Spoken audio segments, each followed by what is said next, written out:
everybody. Welcome to Impossible Coin. I am Brian Cartwright, and I am joined by Deegan Somerset. I'm here. And I'm also joined by Rocky Hardy, who did not consult with HR. On what? This new employee hire, like I'm looking at a picture of is that a teddy bear with like a binky in its mouth? What is that? Oh, that's Craig. He's fine. Trust me, like he's super cool. You're gonna love him. Are we sure about this? Oh, I'm like 86% sure, which is more than usual. So yeah. I mean, that seems good. I'm a big fan of, at least 86%. But I mean, since you want to get HR involved, what are your concerns? Well, I mean, do we do a background check on Craig? What do we know about him? Oh, I did a background check on Craig. He's been in the industry for about 6-7 years now. He has glowing reviews from some of the top podcasting groups in the country. So I don't know. He checks out, and I sat with him. We had a meal. Apparently, he's into crocheting and soccer. So he hangs out with an older lady yoga group and watches reality TV every week. He's a little reality TV though. Like that's a pretty wide swath. Well, I think his favorite show that they're watching right now is called Lust of Love or something. Or like Greatest Lust Wins. It's some British show, dude. I don't know. Okay. All right. Huh. Well, I guess we'll see how it goes, but if he tries to steal the staplers, man, like I'm not into it. I told him to keep his hands off your stapler. It's fine. We have an understanding. Okay. All right. Fantastic. He is right there. He is right here in this room with us. Yeah, I know. It's okay. Like, Craig has some thick skin. He'll be all right. Craig, do not steal my fucking stapler. Don't do it. Don't worry about it, Craig. It's fine. You can use my stapler. It's cool. You can use mine. Just don't walk out of here like it's yours. Like this is my stapler. Just sometimes people tell me I'm weird about this thing. I don't know. It's fine, man, dude. We were there when it happened. I totally understand. Craig understands. It's fine. All right. So what's going on, y'all? Other than us pivoting how we record for the first time in 6 years, which has totally got me weirded out. I feel like I'm in some kind of alternate universe where, New Coke took off and that 80s show did okay on television. I do want to say New Coke has been around for the duration of this podcast, so I think we could have used New Coke whenever we really felt like it. I just did it today because, I felt like it was time. I mean, yeah. I mean, I guess Skype was already kind of old-fashioned by the time we started this show.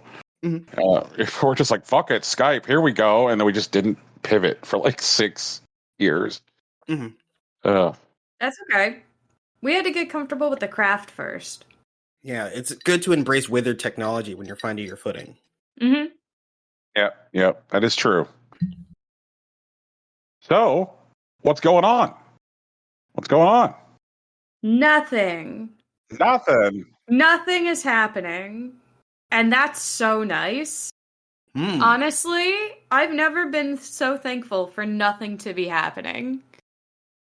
Personally. Professionally, everything's on fire. But, personally, nothing is happening. And it's so nice. Well, Teeks, have you heard about the new culture war? No. Am I about to have everything ruined? No, I don't know about all that. Maybe. But it turns out that the Republican base is going against Joe Beasy because Joe Beasy is threatening to take their gas stoves away. Okay. Simply do not use a gas stove. It's actually really funny. There was I've seen a couple of memes already from actual sitting senators and House representatives. Can't forget them. Show editing "Don't tread on me" flags, but with gas stoves on them. Jesus Christ, these people. Okay, hang on. Come back. Bring this back to me. Mm-hmm. They're using the anti-littering slogan. Yeah.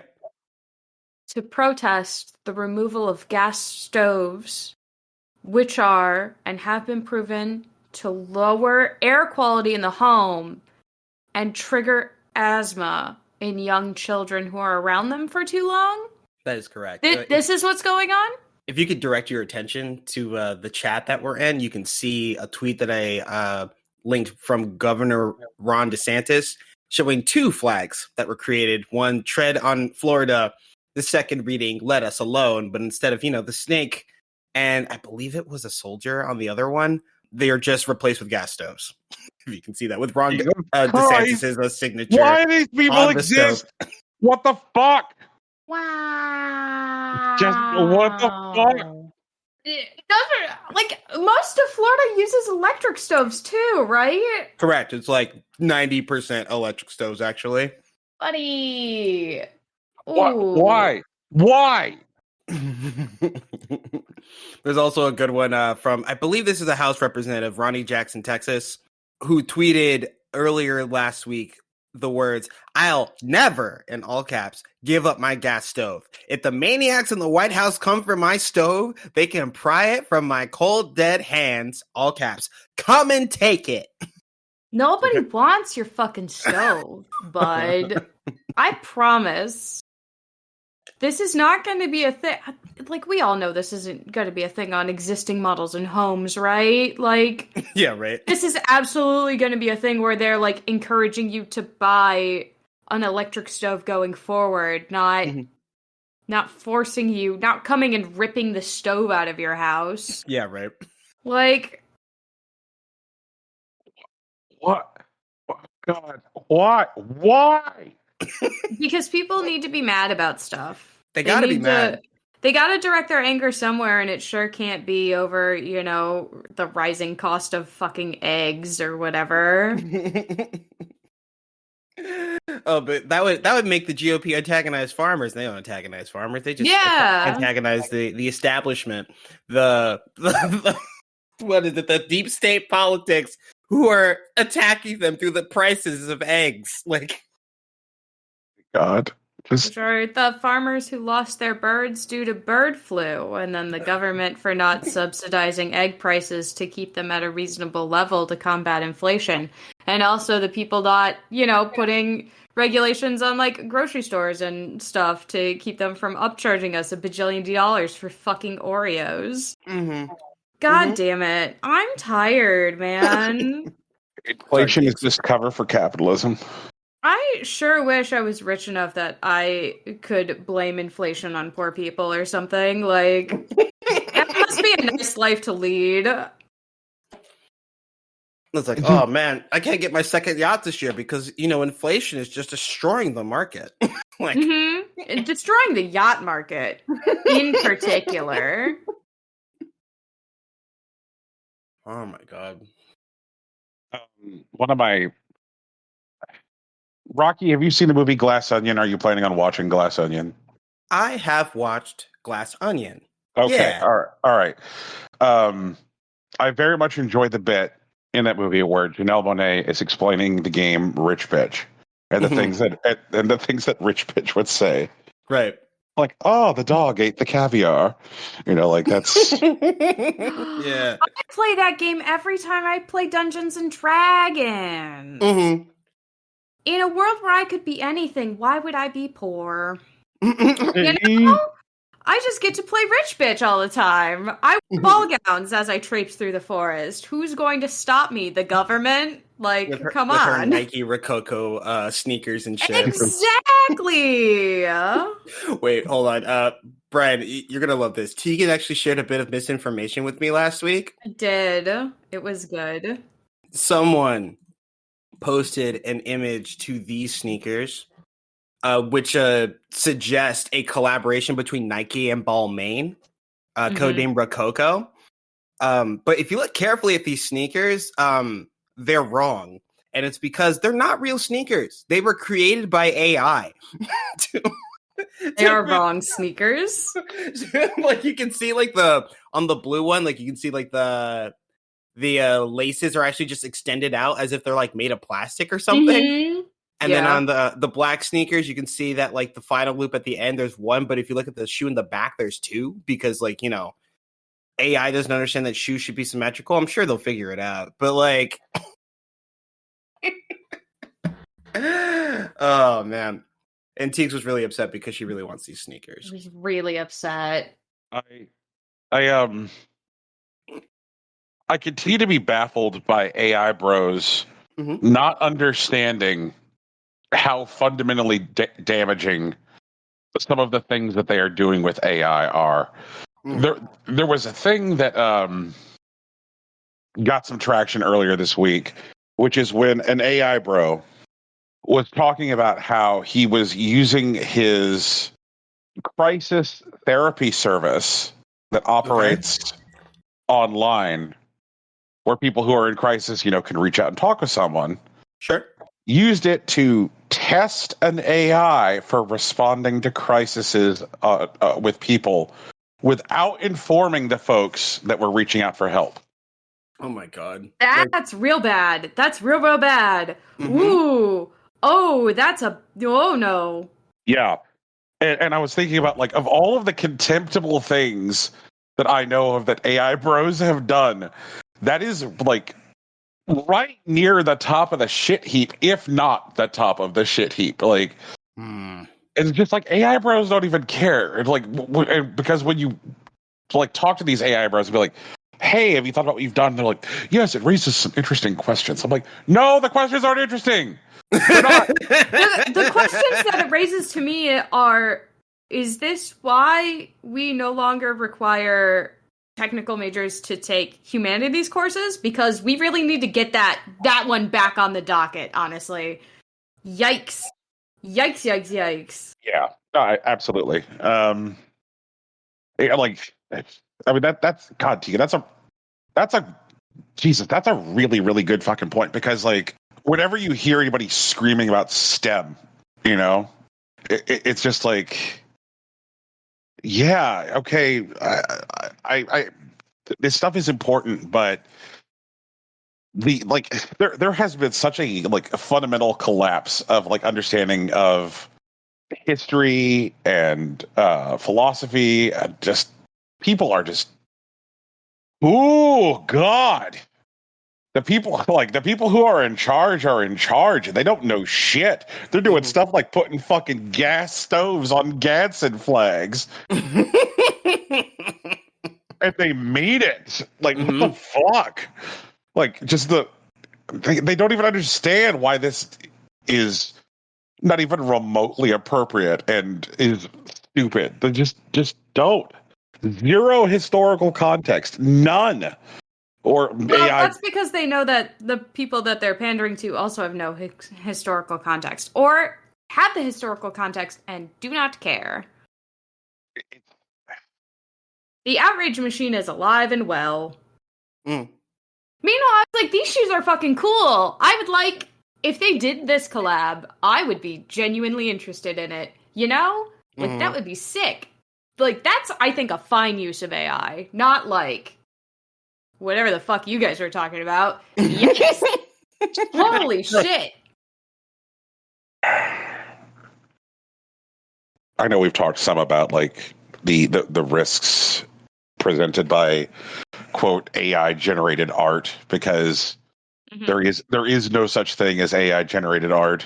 That all it does is, you know, like it has a very, very flexible search mechanism to look at like art that it has consumed and repurpose components of it, which is why the more specific the question you ask, and like AI, like art generator to create, the more specific you get, the worse it gets. If you're like, give me a guy holding a red Solo cup while standing in a field of purple flowers, wearing a pink ball cap, then like it's gonna fuck it up. Yeah, like somehow the guy has like 12 fingers on each hand and like 38 teeth, and it's just like, yo, like the red Solo Cup is just like growing out of his ball sack or something. Jesus. Yeah.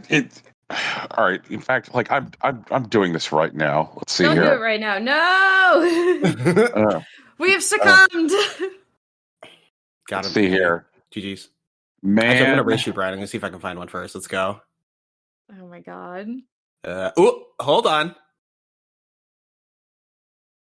I got it.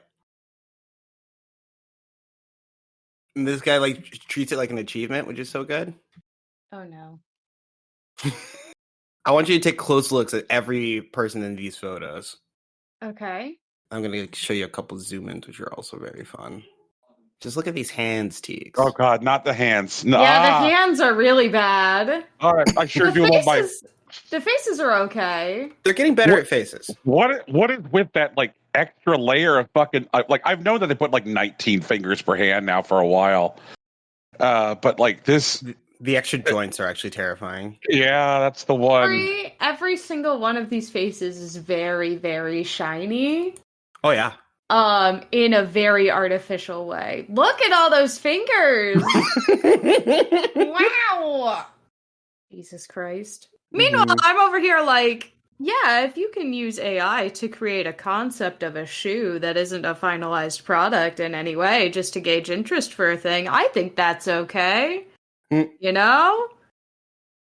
Before you invest a shit ton of money, you know, but also make sure you pay all of the artists that were involved in the concept art of those shoes. No, but see, here's the thing. The reason they're making these so that they don't have to pay concept artists anymore. No, pay concept artists. Concept artists are cool. Like, if they figure out this AI photo technology, they'll stop paying models, you know? Ew. They could just do what Japan did.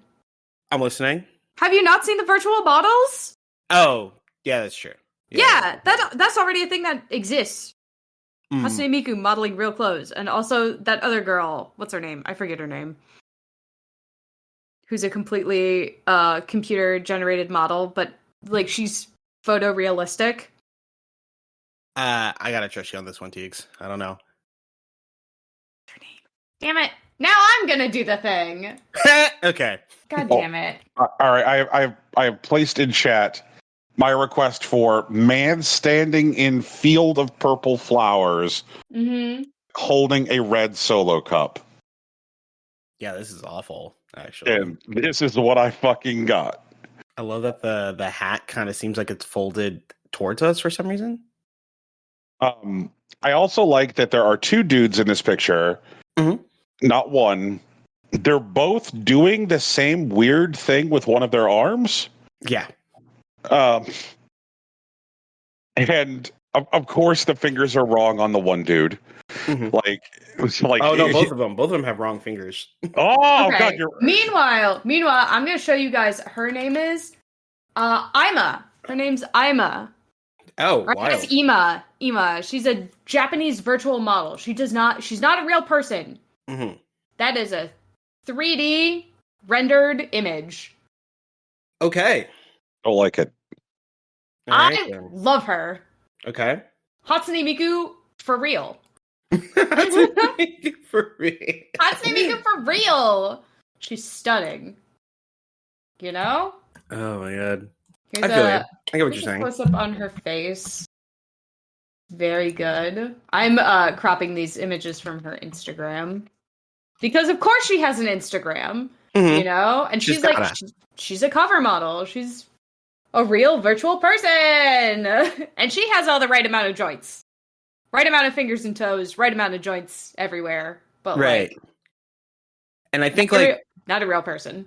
This is definitely like an intensely curated model. Which I can appreciate. I don't feel great about it. But like I guess in contrast to like AI art, like what they're trying to do is like automate the process so that no one has to touch it. You know? Crazy. God, it's so good. So let's this is bad. I hate this. Okay. And let me go ahead. Cool. I'm gonna throw another image into chat here because this is the peak of radio. We've reached radio's peak here, and now that we're recording in Discord. We do this semi-regularly. It's okay. One day we'll also do a video medium, maybe. Mm-hmm.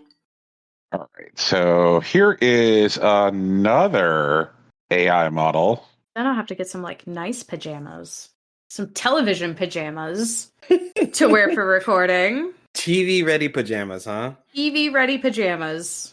Oh God! Did they put double like earrings on like a single ear? Okay, so this is not the problem. The earrings are not the problem here. Sure. The problem here is actually not immediately visible in the image. Okay.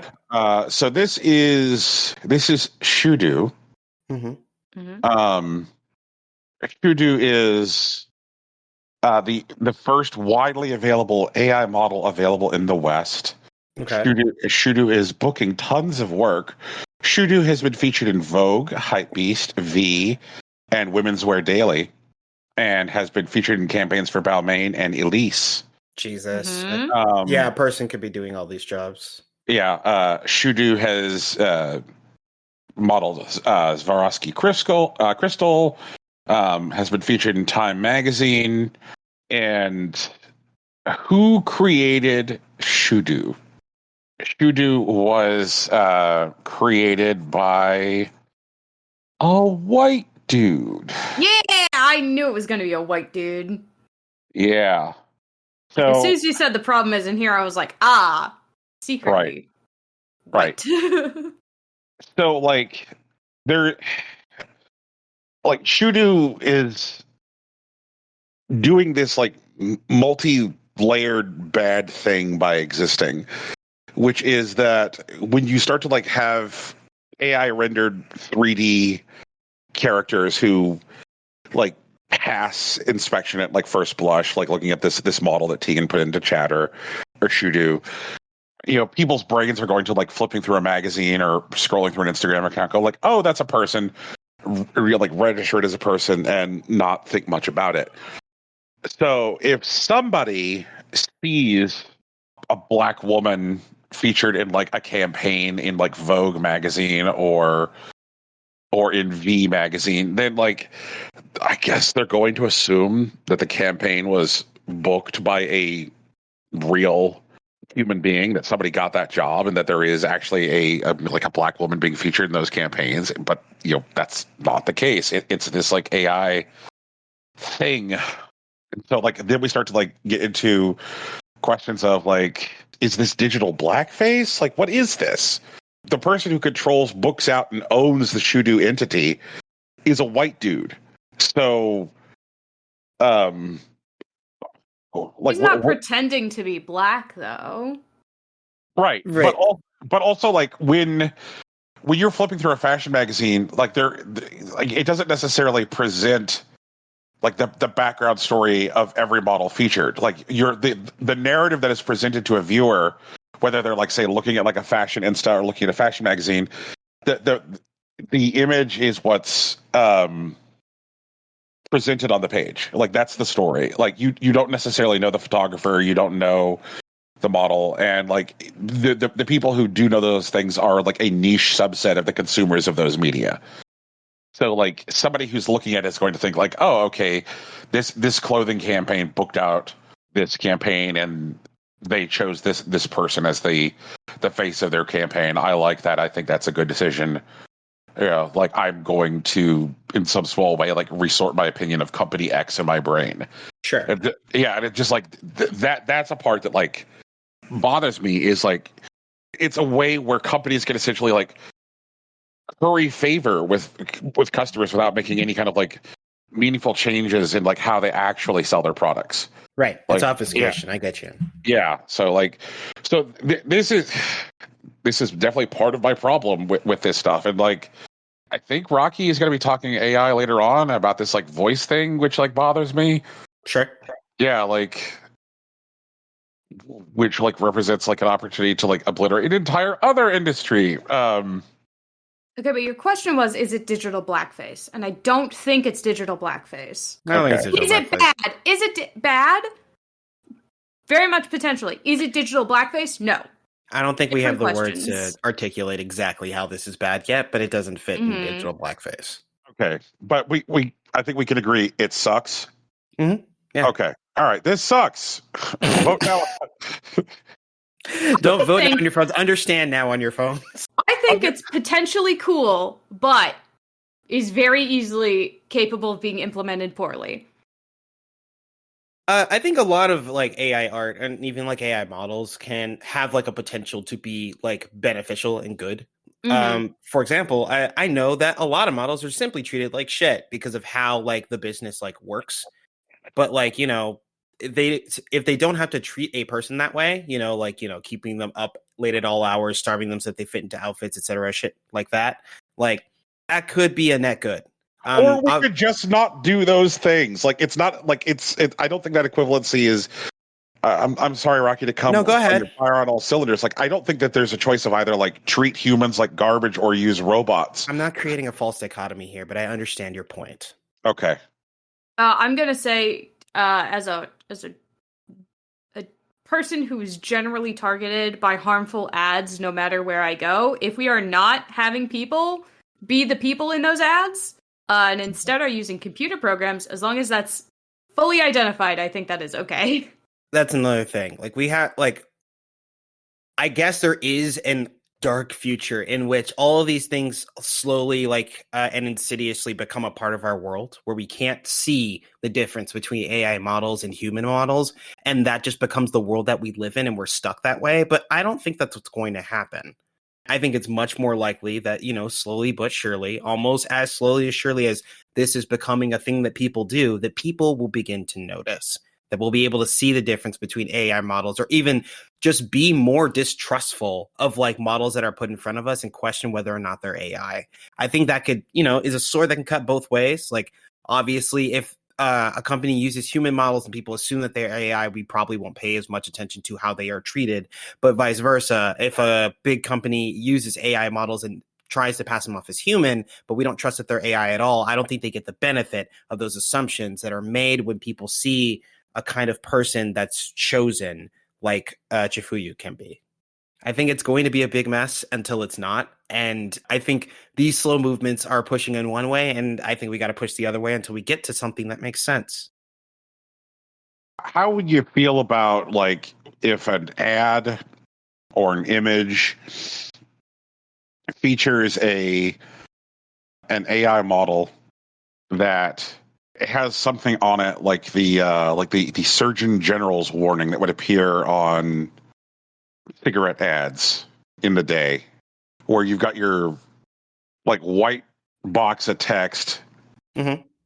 and like I would want the disclosure to be like, the human being depicted in this advertising material does not exist. It is computer rendered, and I would also want to disclose the cost spent each time. I think that could be good. But also, I know the same way that pharmaceuticals skirt around the idea that they have to explain the side effects in every ad that they use, that they just use someone fast talking that's in a different voice than like the actual ad is. There was one ad, I can't remember, but it's some sort of like sleep aid pill where it's like, hey, like, do you have trouble sleeping or stay asleep at night? Do you suffer from sleep paralysis and like hallucinations? Try our thing. It definitely helped me. And they have like celebrity endorsements and shit like that. And then the last like 30 seconds of the ad, they're just playing like B-roll of fucking Taye Diggs starting to fall asleep. But they include like all the side effects, which include things, including hallucinations and actual death. You can die from taking this fucking sleep aid pill. But, you know, they just kind of roll that in the end. And I don't think it's going to affect their balance sheet as badly as we'd hope it would. You know, like I think those types of warnings are useful. I think they should happen. But like, I think that companies they'll have an impetus to find a way to skirt it in a way that doesn't hurt their balance sheets as much. And that's the stuff that we have to be kind of like eternally vigilant about, which sucks. But, you know, I don't know if we can just stop them outright from doing it. If we can, I'm open to it. But I just don't know how, and I don't know where to start. Yeah, like I'm not a big fan of those pharmaceutical disclosures either, Rocky. And I think the answer to that is a lot more boring, which is that like that they have to be read at a regular cadence. They have to be put on screen in a large legible font for those who are deaf or hard of hearing. And the reason I say that is because closed captioning and advertising never can keep up with the speed that they talk. It is always some Micro Machines bullshit, and there is always dropped stuff in closed captioning for advertising. They do that on purpose. Yep. Yeah. And so it's no, you don't get to play that. If a side effect of your sleep aid pill will turn you into a suicidal axe murderer, then people have a fucking right to know that. It is not that hard. It is shocking the stuff that people are not getting adequately disclosed to them. It's gross. I mean, a side effect of not sleeping is death. So, I feel just saying a side effect of this sleep aid is if it doesn't work and you may still die is not an unfair disclosure.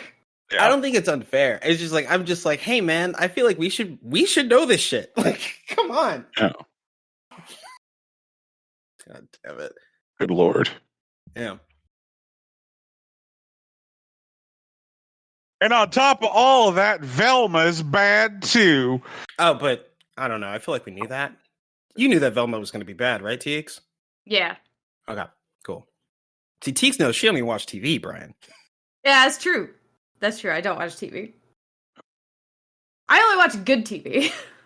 I just I'm kind of upset that Mindy Kaling turns out to be trying to pull from Tyler Perry's and J.K. Rowling's playbooks. I think that's really annoying. I wish I had called it earlier. I didn't. I should have gotten a lot more serious about it when the Mindy project was happening, but I wasn't, and for that I apologize. You mean you think that we could have known that this would have been Mindy Kaling's final form, that she would turn into a friend to the fucking reactionary chuds? Yeah. I mean, I know she's been cozying up with BJ Novak for a very long time, and they've always been cool, and Novak's like that, you know? He's definitely always been, reactionaries are kind of my boys, man. They're just a bunch of silly guys, you know? And, his art and, production has always reflected that. Mindy Kaling has a different angle that she approaches it as, but it's surprisingly similar. And I don't know. I feel I should have called it out earlier. That's all I'm saying. Gosh, well now I feel I need to know more about BJ Novak. Oh, dude, have you seen this new movie where he goes to Texas and he's a city boy and the country people don't trust him or whatever, but he's investigating a murder through all this social media stuff, and there's it massages cops and shit, and it's super cool to the weirdo guy that has the shotgun that's your cousin or whatever that's just looking at something to shoot at. It's so wild. And even I don't know if you watched this, but I watched this when HBO did The Newsroom, the third season. BJ Novak showed up as a hotshot young CEO who wanted to turn this news network into basically a giant social media aggregate feed where they'd have quote citizen reporters just run around and submit video, and they would just play that on the air and just see what happens. Jesus Christ, man. A terrible idea. No, it was so bad. I just want to say that sounds like a bad idea. It was so awful. But also so was The Newsroom. So, what are you going to do? To answer your question, Rocky, I did see Vengeance. Okay. And I actually thought it was pretty nuanced. Okay. Yeah. I thought that I don't think that it in any kind of way let most of the population of that West Texas Whataburger loving town off the hook. It definitely showed that a lot of the folks that in that community were experiencing trouble that they created for themselves, and that they continue to reinforce through their belief systems. It also showed BJ Novak's character as being a smug piece of shit. And I guess spoilers for the movie Vengeance. Anybody? Jesus, I had no idea that we were going to be a Vengeance spoiler cast today. But like when he shows up to town and he decides like the one person who is like, I guess, civilized enough for him is like Ashton Kutcher, and it turns out that like Ashton Kutcher is like the biggest piece of shit in town and is the one like responsible for like drug overdoses all over town. Like just that I think is supposed to say something to like BJ Novak's character's like understanding of the world. I think we're supposed to get the impression that like he realizes he doesn't know shit when he places so much like and trust in this guy, and then finds out that this guy is this gigantic dirtbag. And when he ultimately confronts him about it, and like Ashton Kutcher's like, yeah, whatever, like no one cares. Like I think we're supposed to get the impression that he is profoundly shaken by his experience of showing up to this town as a know-it-all, and then discovering that he doesn't know shit. But like it does not let it like the stuff it does with like policing in that movie, I think is like really interesting, where he keeps on going to like various different law enforcement agencies, and every one of them's like, oh yeah, that's not our responsibility. That's not our responsibility. And they just keep on like ping-ponging this like small section of land around where they all claim that they don't have to like do anything there. I don't know, man. I guess I had a better time than you did with Vengeance. That's fair. No, yeah. But also, like, I definitely also welcome the idea that it's possible that you actually being from West Texas might have taken exception with like the way it was showing the area. Yeah. I'd like the Whataburger bit. Like, Whataburger, it's always right there. I hated the Whataburger bit. In fact, I wanted to fight someone, and like I just didn't know who. I was very upset about it. It's always right there. Yeah, god damn it. For the record, the show is not opposed to Whataburger. We're just not weird about it. Yeah, we're not weird about it. Oh, I'm opposed to Whataburger. Oh, what'd you be for Whataburger, Teeks? I just don't like it. Okay, that's your business. Yeah, it's just not my bag. That's okay. As we know, apparently Ohio is full of weird hamburgers. So, like, as we have discussed on the show, actually. We have, actually. Yeah. We like sweet hamburgers here, okay? They're good. I mean, I'll trust you on that one, Teeks. I think I had a Red Robin out here so far. I don't think it was especially sweet, but it's also Red Robin, so it's not the same. Mm-mm. Yeah, so you went out to dinner and you went to Red fucking Robin? Sort of, yeah. Red Robin's good. Okay, I'm going to back off. They have great fries. They will fight you over these fries. They're good. Damn, I'm not going to fight Tegan over starch. That sounds stupid. I'm not going to do that. That's not a fight I need to have. That's a fight you're going to lose. Jesus Christ. No, I'm cool. I like French fries a normal amount. I have regular opinions about them. Oh my god. That's so good.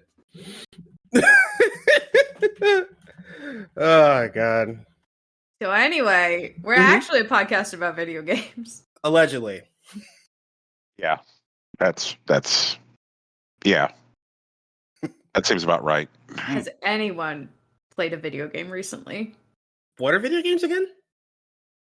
They're games, but they're computerized. Like AI, but not. Interactive amusements. Yes. Digital entertainment, even. I played Good Sudoku by Zach Gage. Okay. Yep. Brian's first video game of the year. I like Zach Gage's work. He did Card of Darkness. He did Really Bad Chess. Spell Tower, Flip Flop Solitaire. He has a talent for like really, really clean, elegant, simple design. There's never any wasted graphic element in something from him. It's always very, very clean looking. And like I had never messed around with this because like I don't play Sudoku. Like I just haven't. I'm like, whatever. It's grids and numbers. Okay, fine. But I was itching to play something that like I would, I guess that would have the resources to play. Like I'll just say this show. I've been going through some stuff. I'm not going to get into it here, but I've been going through some stuff, and I was just like, I'd like to play something, but something that I think would be within my capacity. And so, I found this, and I got into it, and it's, as expected, very chill, very graphically clean, and it's teaching me how to play Sudoku. And I now know what a house is in Sudoku. I did not know that was a term. And so it's like, okay, because I knew Sudoku was three, number puzzles. Yeah. I was like, all right. So it's I knew that there were rows and columns and then groups of 9. And I didn't know that group of 9 was called a house. And now I do. Yeah. And the way this incorporates tools that one might use if you were doing this with pen and paper, it has a scratch pad and it has a little highlighter, so that way you can poke around as you solve, and you're like, oh, okay, well, I'm sure that this isn't a 4 now. I could put a little note in a box that indicates not 4. Mm-hmm. So and it lets me build up a little streak to see how many puzzles I've successfully solved without failing. That's fun. Yeah. So I'm enjoying it. Also, Hearthstone is good right now, ? Which is weird. It's been a while since Hearthstone has been able to sustain an interesting meta this long after the launch of an expansion. And I think it has a lot to do with just how much depth was added to the meta by adding the whole new Death Knight class. Because Death Knights are essentially functioning as 3 new archetypes for players. How does that work? How do you get one new class that does 3 new things? So when you're building a Death Knight deck, you have to select runes for your Death Knight, and there are 3 types of runes. There are blood runes, frost runes, and undead runes. Okay, and you can pick any combination of the 3. So you can be like, oh, I'll take 2 blood rune and 1 frost rune.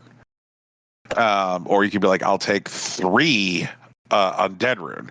But when you do that, that means that if you have, say, 3 blood runes in your rune selection for your deck, then that means that you can't add any cards to your deck that require frost runes to play, because you took 3 blood runes. So you have to have for Death Knight, you have to have the minimum number of runes represented on a card face in order to play it. So there are Death Knights who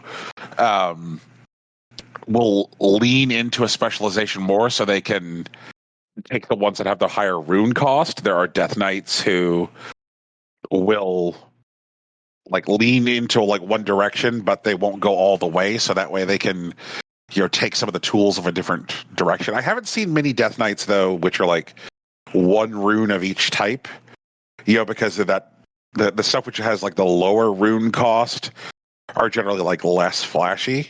So and that's been very, very interesting, because you could have a Death Knight versus Death Knight matchup and their decks look radically different, because let's say this Death Knight is highly specialized into blood rune cards, and this one's highly specialized into frost rune cards, and their decks look nothing alike at all. And as a result, Death Knight launched with a lot more available cards than any other class, because the cards that are available need to flesh out the 3 different rune types. Okay, that sounds cool. Yeah. I've just gotten into playing a lot of Frost Death Knight, because it has a lot of explosivity and a lot of combo potential. And it's fun to just stack a bunch of cheap cards in your hand and then throw out this little minion that does 2 damage to 2 random enemies whenever you cast a frost spell. And then you just have a handful of cheap frost spells and just pop, and you grab a bunch of extra free damage by casting spells. And there is even a frost spell which renews some of your mana. So it's a 0 mana frost spell, which gives you 2 mana back. So you cast that 0 mana spell to get 2 mana back, and you're doing damage off of the 0 mana spell. It just feels so good. Good stuff. Also been playing a lot more Jackpot Rogue, which is a rogue which focuses on opportunities to get expensive spells from other classes into their hand, and that's been a lot of fun as well. That there's a lot of silly possibilities for that deck. So that is what I've been playing. What about you, Tegan? I suspect Genshin is the answer. Mm-hmm. Yeah, it's a lot of Genshin.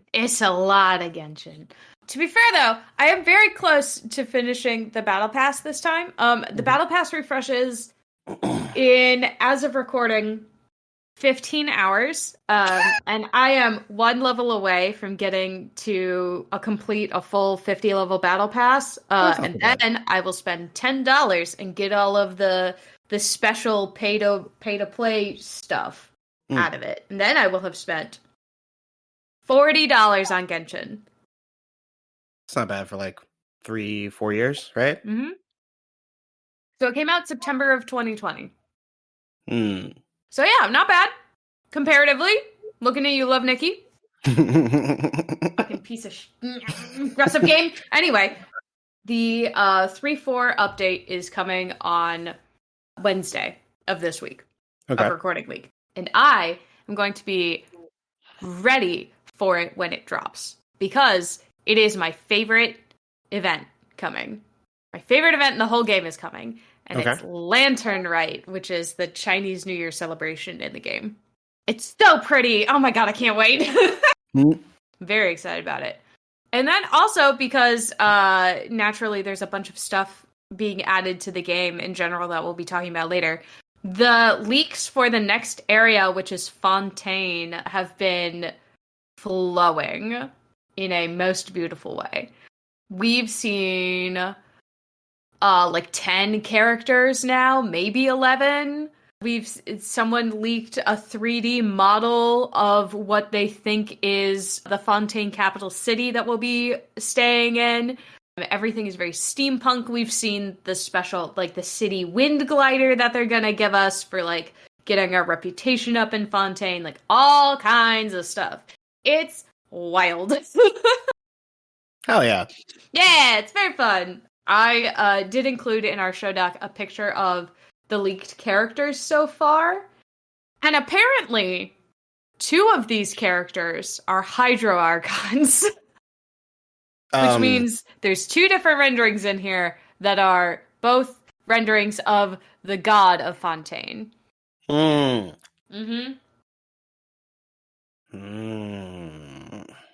Right? Crazy. I'm so excited. Like, if they look like this, oh, it's gonna be good. I can't wait. They're definitely going, like, apparently in, like, a steampunky direction for Fontaine. It's supposed to be a city of inventors and storytellers. Neat. So, yeah, so very much, like, Victorian, very, like, also Cirque du Soleil, also, like, you know, some fucking Phoenix Wright Ace Attorney shit, because the current Hydro Archon is the god of justice. Oh, sick. Let's go. It's gonna be so good. I can't wait to see what kind of bullshit happens here.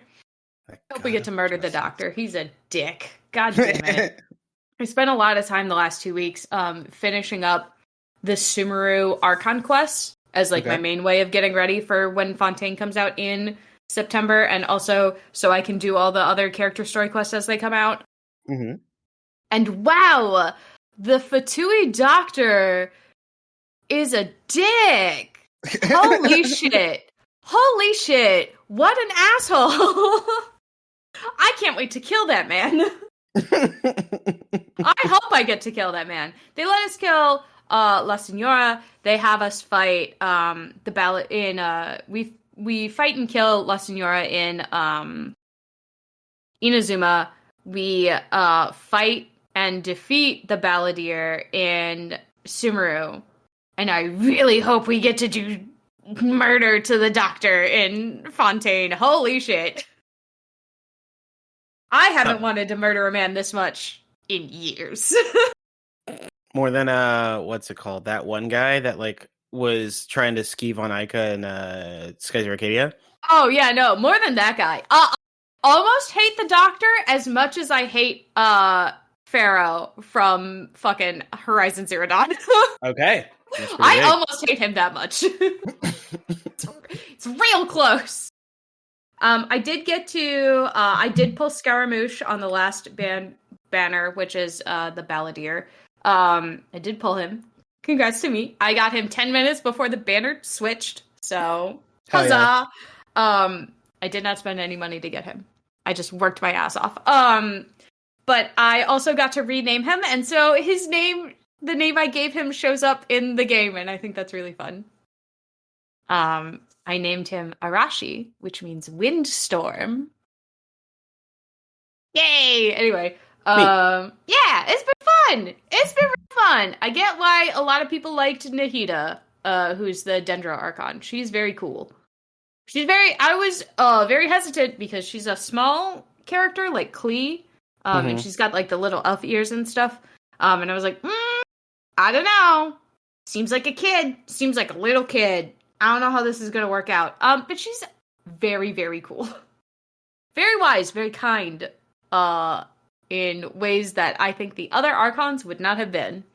All right. We also learned a shit ton of lore. And also, actually, by completing the story, my game has been irreversibly changed. Right. To the point, like, a bunch of character lines are gone. Several of the books in the game have changed because it turns out all of the memories of the world of Teyvat are kept by Irminsul, which is, like, the tree that all of the, like, ley lines are connected to. Okay. In the planet. I don't think it's spiritually in the planet. I don't think it's physically in the planet. Okay. But because information in that tree has been changed, the world has reacted accordingly. And so all the books that I have changed to reflect that the information is no longer included, is no longer known by the tree itself. Like, character lines have changed because nobody knows about stuff anymore. But I know about it, and the game says you know about it because you are not from this planet. Which is true, right? Yes. You came from the sky or whatever. Right. Yeah, you're a descender. What's called a descender. And the world does not know about you because you are a descender. But the world knows about your twin. The world has record of your twin. So somehow your twin is not a descender, and you are a descender, but you both came to this world together. She's an imposter. She's not your sister or something. I don't know. Yeah, or he's not your brother. Whichever twin you picked. The other one is, whatever. True so enough. Yeah.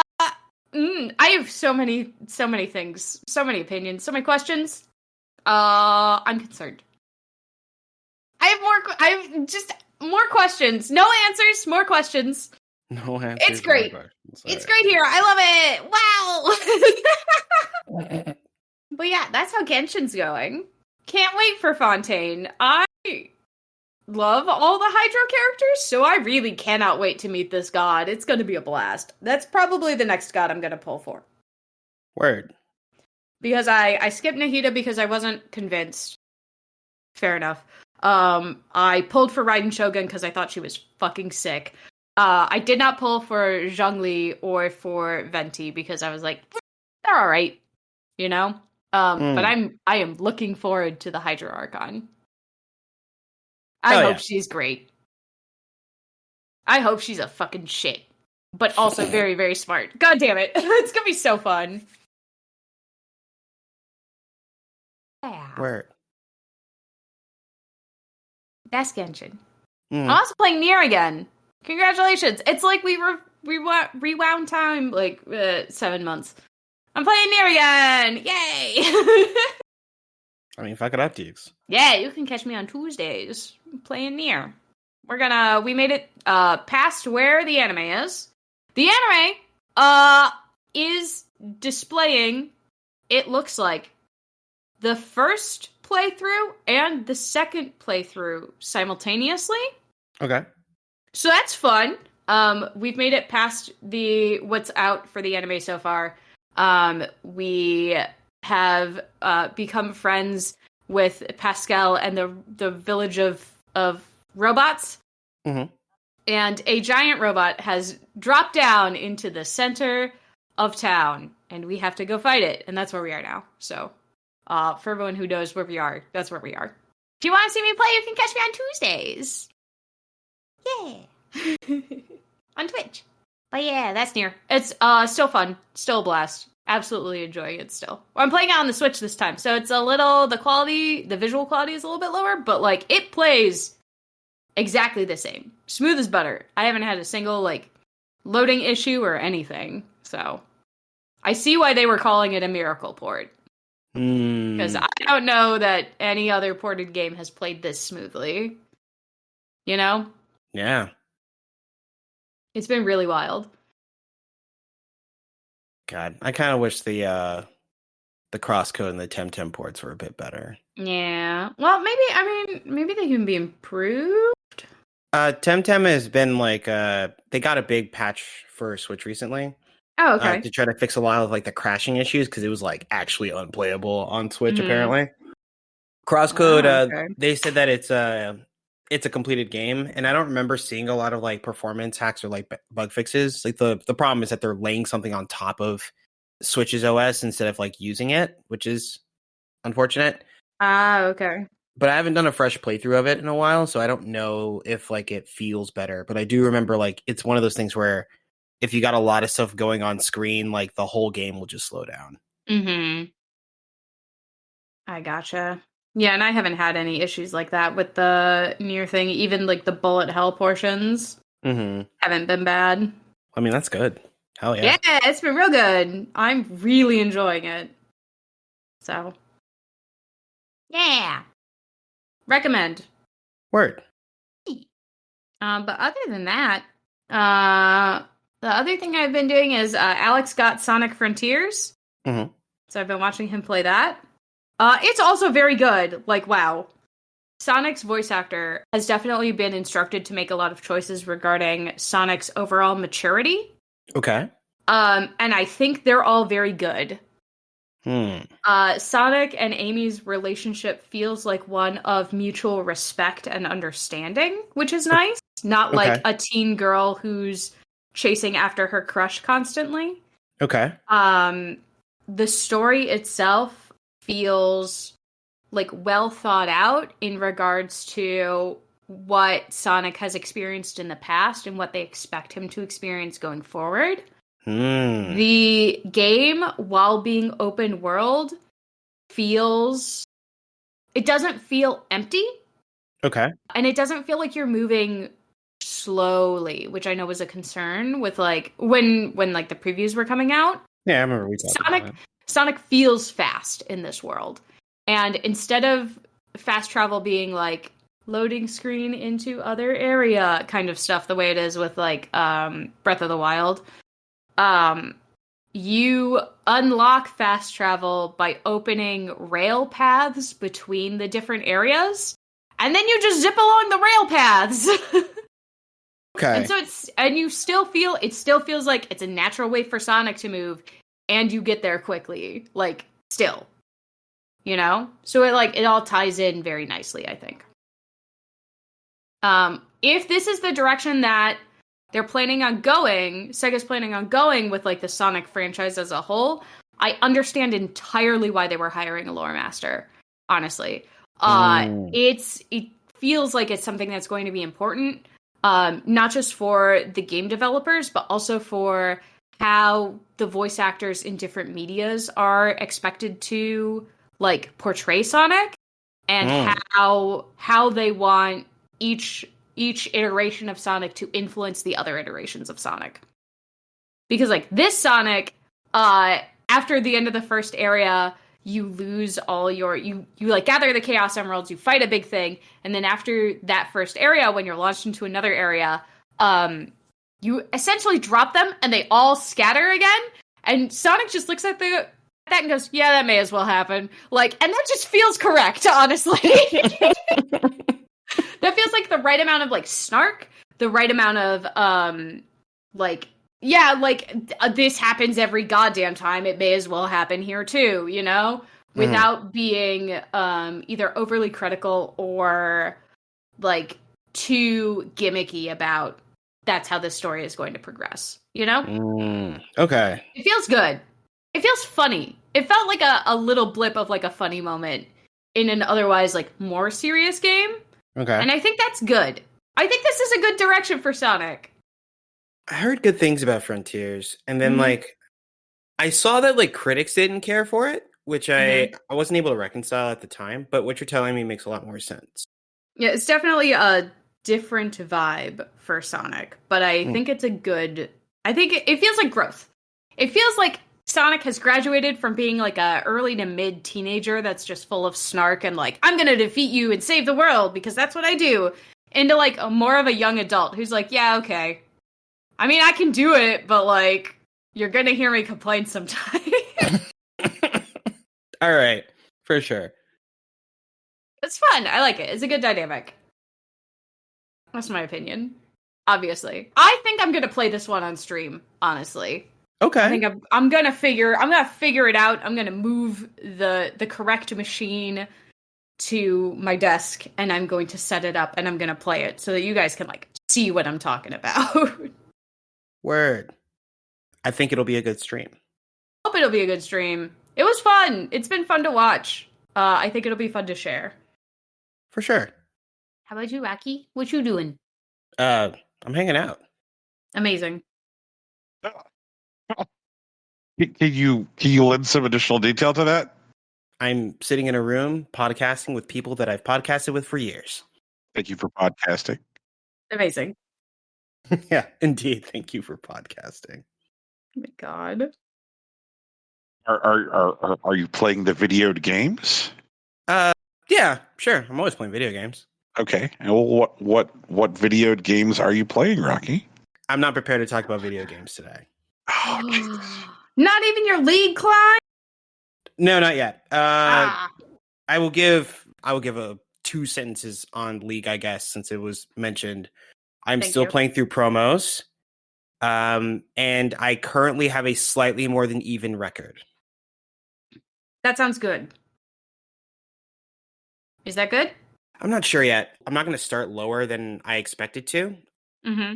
But I was hoping to have more than an even record, but I still have a few games left. We'll see what it ends up being. I see. Should I start playing League again? Teagues, you should do what you want to. Honestly. I don't know what I want to do. That's why I'm asking you. I don't know how to respond to that because I'm met with this particular, like, I guess, situation often. I haven't reconciled it yet. It feels weird to me personally. Mm-hmm. But Teagues, if you want to play League of Legends with me, I will absolutely play with you. Okay. I will be bad. But That's that fine. may be refreshing. I mean, I'm kind of bad, so it's okay. Well, but you know, different. I feel like it's one of those things where like sometimes the best way to learn is to teach someone else to do it, you know? Okay.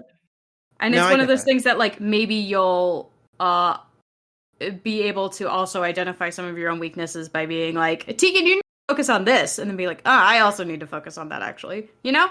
I get that. Ooh, actually, okay, fine. I will say more sentences about League of Legends, goddamn it, but I'm going to talk about anime. It's a trick. So we've been watching an anime called Blue Lock, which is a sports anime that's very much focused on like individual achievement rather than like winning with my friends and the power of friendship or whatever. And there's one thing that's particular to the protagonist's arc in the first core, I guess, which is determining his own formula for goals, because he's a striker in soccer and he is told that for him to be a world-class soccer player, he needs to like create a reproducible formula for scoring goals consistently. And other players that he's played against that are good already know this. Like, they know if I get within this range in this situation, I can score. I'm not worried about that. So my game is now, how do I get to this situation as often as possible? And there was a huge moment where like the pro tag was in like a situation in which in another anime, all he had to do was pass to his friend and they would score and that would be it. But it would be counter to his development in this particular place because he should be able to score in this moment. He just needs to figure out how. And I'm realizing while I'm playing through this, I don't have a good handle on my win condition in League of Legends games when I'm playing AD carry. There are some of them that make a bit more sense to me. Like I know if I can get these items before this amount of time, I know I can control the game in a way that I won't lose. Or if I'm behind, I know if I hang with these people, if I have a certain composition in my team, I can pick up enough steam so that I can actually push the game to a completion where we win. But I don't have like a clear-cut thing where like in every game, if I do XYZ, I know I will be in a good place. Not yet. I don't know what that is personally.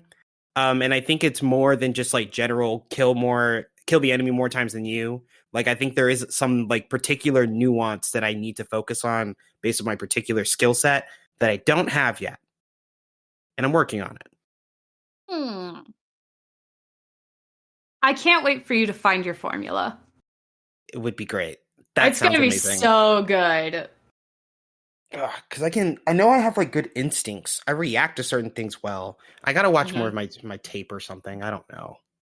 Damn it. You do that? Can you watch your own tape in League? Yeah, actually, a few years back, they made a global change where like every game is sort of like saved on like a server essentially, and you can go back to your game history and just like load up the tape and then just play it. Before you had to like record it yourself through like third-party software, but they saw enough people doing it and they realized that enough people were asking for it, especially as they were like courting the people that they needed to make an actual esport. That like if they just made it a global change, and so like it's been around for a few years. You can just open a match and see like and watch the whole thing start to finish from like spectator mode essentially. Oh, okay. That's kind of nice. So you can bounce around like the entire map. You're not locked into your own perspective. Like you have free reign of the map. You can control fog of war, etc. So you can isolate particular moments and things. And so like I've definitely like watched my tape, especially when I'm trying to climb. Like I like set aside some time for it during the week. But I feel like there's definitely some like more focused watching or like goal oriented like review that I need to pay attention to. But I got to figure out what those things are. Sounds hard. It is difficult. Sounds like something I should start doing in Splatoon. Honestly, I watched some of my games from yesterday, and I learned some things. There are some times when I'm being aggressive when I don't need to be, and there are situations where I forego the team, where it's like and sometimes it's to my benefit, where like I see everyone super jumping to one place, and it's like, but they're all there. We're all just gonna die. That's a wipeout, and so like I won't go. But there are some times where I won't jump to the team, and like it's a fight and it's close. And if I was there, I might have been able to help, but I don't know for sure. Okay. But yeah, improvement is definitely like my arc that I'm working on for the next 10 months, I guess. That's what I'm going to be working on. 10 months is so long. 10 months is so long. Do you realize how much time that is? You could have a baby in that much time. Yeah, I could. If I started right now, I definitely could. But, you know. Yikes. That's not terrifying. League will be your baby. Hopefully, yeah, at the end of 10 months, I'll have a gold baby. That could be cool. Midas touch your children. No, don't do that, actually. Wait. That was terrible phrasing. Hang on. Don't Midas touch your children, actually. Actually, I'm going to put Midas in parentheses. I think that works for me. Oh, my goodness. Sounds great. Yep, there we go. You guys want to do news? Sure, yeah. Brad, I think you're up first. Okay, yeah. So, as some of you may know, Ubisoft is a company. And things are not going well for them. Oh, yeah. Things are, in fact, going very bad. Well, it's their fault. So there's been a lot of bad news coming out of Ubisoft in the last week. So let's see here where to start. The floodgates seem to open on January the 11th. Okay. So on January the 11th, Ubisoft delayed Skull and Bones again So I think here's where we check in. Skull and Bones was announced at the first E3 that this podcast covered. Mm-hmm. It was like 1 billion years ago. Yes. Time immemorial. So do y'all think that Skull and Bones is ever coming out? I mean, probably not. Yeah, I think that's where I'm at too. Yes, but. Oh, it's improv. Yes, but it's gonna be No Man's Sky, and it will not get the redemption arc that No Man's Sky got. I hope it doesn't. Jesus. That's what I think is gonna happen. Okay, so you think it's gonna Anthem? Yeah, I think it's gonna Anthem. Okay. So Ubisoft had a call for investors this past Wednesday where they talked about how sales for the company for that year had been significantly below sales targets, and they let investors know that they had canceled 3 games to cut costs and that they were delaying Skull and Bones again, and that they were going to do some layoffs, trying to quell the concerns of investors. Sure. And Yves Guillemot said in an email to staff, "Today, more than ever, I need your full energy and commitment to ensure that we get back on the path to success." I do remember him saying that. So Ubisoft expected to ship by the end of last year Skull and Bones, Avatar, Frontiers of Pandora, and Assassin's Creed Mirage, but they missed shipping all of those. Oof. Yeah. They are now projecting a loss of $537 million for this fiscal year. Yikes. They are incredibly vulnerable right now. Mm-hmm. But what's wild about the shape that Ubisoft is in right now is because Ubisoft has like significant studio bloat. They have like gigantic studios everywhere. Mm-hmm. They've had trouble attracting people who want to like who might be interested in buying Ubisoft, because like something like Assassin's Creed is being created by a individually a 1,000+ workforce distributed across the entire globe. Like they're like, it's a mess. Like you can't just like say carve up parts of Ubisoft or easily cut down parts of Ubisoft because everything within the company is so distributed in its execution. Right. So then things continued to happen for Ubisoft after that news broke on the 11th. Something that happened later on the same investment call is that Yves Guillemot said that the next Assassin's Creed game is going to be significantly smaller. Okay. What does that mean? Well, I'll go into that, Tegan. I can share those details. Oh boy! So they say, while we're first to admit that the modern Assassin's Creed games have been a lot of fun, we'll also admit that the recent entries in the series like Odyssey and Valhalla have become too big and bloated. So apparently they have received player feedback that the Assassin's Creed games are now too large, there's too many objectives, there's too many things on the maps, people are just wandering around for minutes at a time with nothing to do. And so they are taking this player feedback to heart and are creating a smaller map with less objectives, like less burdensome checklists on people's maps. So it sounds kind of like just the smaller map with less babysitting, like revelation that Breath of the Wild popularized in gaming in 2017 may have finally made its way to Ubisoft. Okay. Yeah. Where, lest we forget that the last time they rebooted Assassin's Creed, they did so the same year that Breath of the Wild came out. And even though Assassin's Creed Origins fixed an awful lot of what was wrong with Assassin's Creed. The map was still like exhausting. You would like bring up your map and just see like hundreds of little icons at any given time. Be like, well, shit, I guess I'll never stop playing this game. And I remember I dumped like over 300 hours into that thing, and there were definitely like significant sections of it where like I felt like I was on a treadmill because it's like, oh yeah, I've got to kill all these crocodiles because I have to kill all these crocodiles. So if they fix some of that stuff, like hooray for them.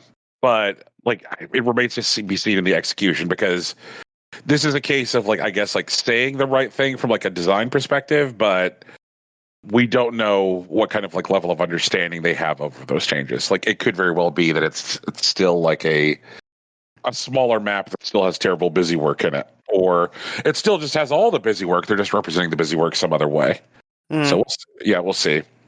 So then the next day we found out there were even more games canceled than they let on during the investor call.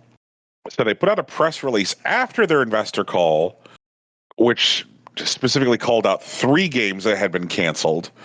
But then it turns out that there have been 7 games canceled internally at Ubisoft, and apparently one of them was a Splinter Cell game for VR. Long live Sam Fisher. Yeah. And so like like hearing that they've canceled 7 games and that they've laid off, how many people did they lay off? So it looks like they've laid off about 100 people. And what they've done is they put an external hiring freeze. So they're not backfilling open jobs right now. That's part of the way that they're trying to hit their headcount targets, is by just stopping hiring empty positions. So where I'm at with Ubisoft right now, because like a lot of the people that they went to try and talk to buy them are just not interested because of the way the company is shaped. They went and they tried to sell themselves to Google. They tried to sell themselves to Microsoft. They tried to see if they could work a merger with EA. None of this shit came together because of like the mess that their house is in. Between the like not adequately responded to accusations of like hostile work environments and sexual harassment, to like the mess that is their development pipeline. Like, do y'all think Ubisoft still exists as a company in 3 years? Yes. Okay. I don't think they're headed for some large collapse, at least at the moment. Okay. I think their death knells are either they like actually run out of money, which I don't think is going to happen, to be honest. I think people are going to keep giving them loans because, if you're stationed everywhere, some bank is going to give you a loan, essentially.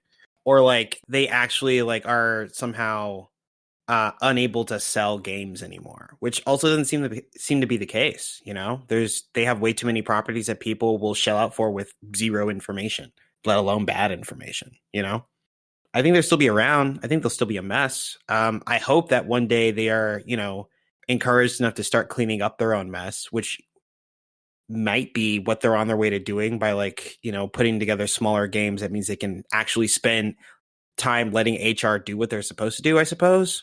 Or like, allow management to control something within some measured scope. But again, I don't know. Ubisoft has been a fuck up for about as long as I can remember. And, sometimes they've had some happy accidents, but I don't know if they've ever really been like a buttoned up video game company. I think that it honestly, like looking through like the history of Ubisoft, it really does feel like a lot of their giant successes are just stuff that they like stumble fucked into. Mm-hmm. Like they had no idea that like Just Dance was going to be this like no clue. Like no fucking clue. Holy shit. Yeah. Oh yeah, that was pure luck. Yeah. And then when like the world turned on the Plastic Instrument games, but somehow Just Dance was exempt from that like that fallout. I think that was just like less pieces, right? Yeah. It's like all you needed was your fucking Wiimote and you're good. Mm-hmm.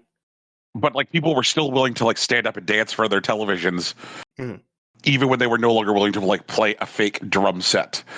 So Like they couldn't have, they didn't see either of those things coming. No way. Not at all. Not at all. Like, oh my god, like how many different, like, Assassin's Creed, they stumble fucked into that. They almost killed that. I think someone believed in Assassin's Creed like the whole time, but it wasn't Ubisoft. You know what I mean? It was like, okay, like 3 people at Ubisoft, but not like the company. They're like, this is it. This is what we're betting everything on. They're just like, oh man, it worked again. Amazing. We'll get Fassbender for the movie. Who knows? Like, what's the next thing we're gonna bet everything on? Quick! Yeah, like Jesus. Okay, so like people like Jade Raymond probably deserve more credit for those like early years. God, I hope she's doing okay wherever she is. Where is Jade Raymond right now? Bro, fuck if I know. She got fired from Google, if I remember correctly.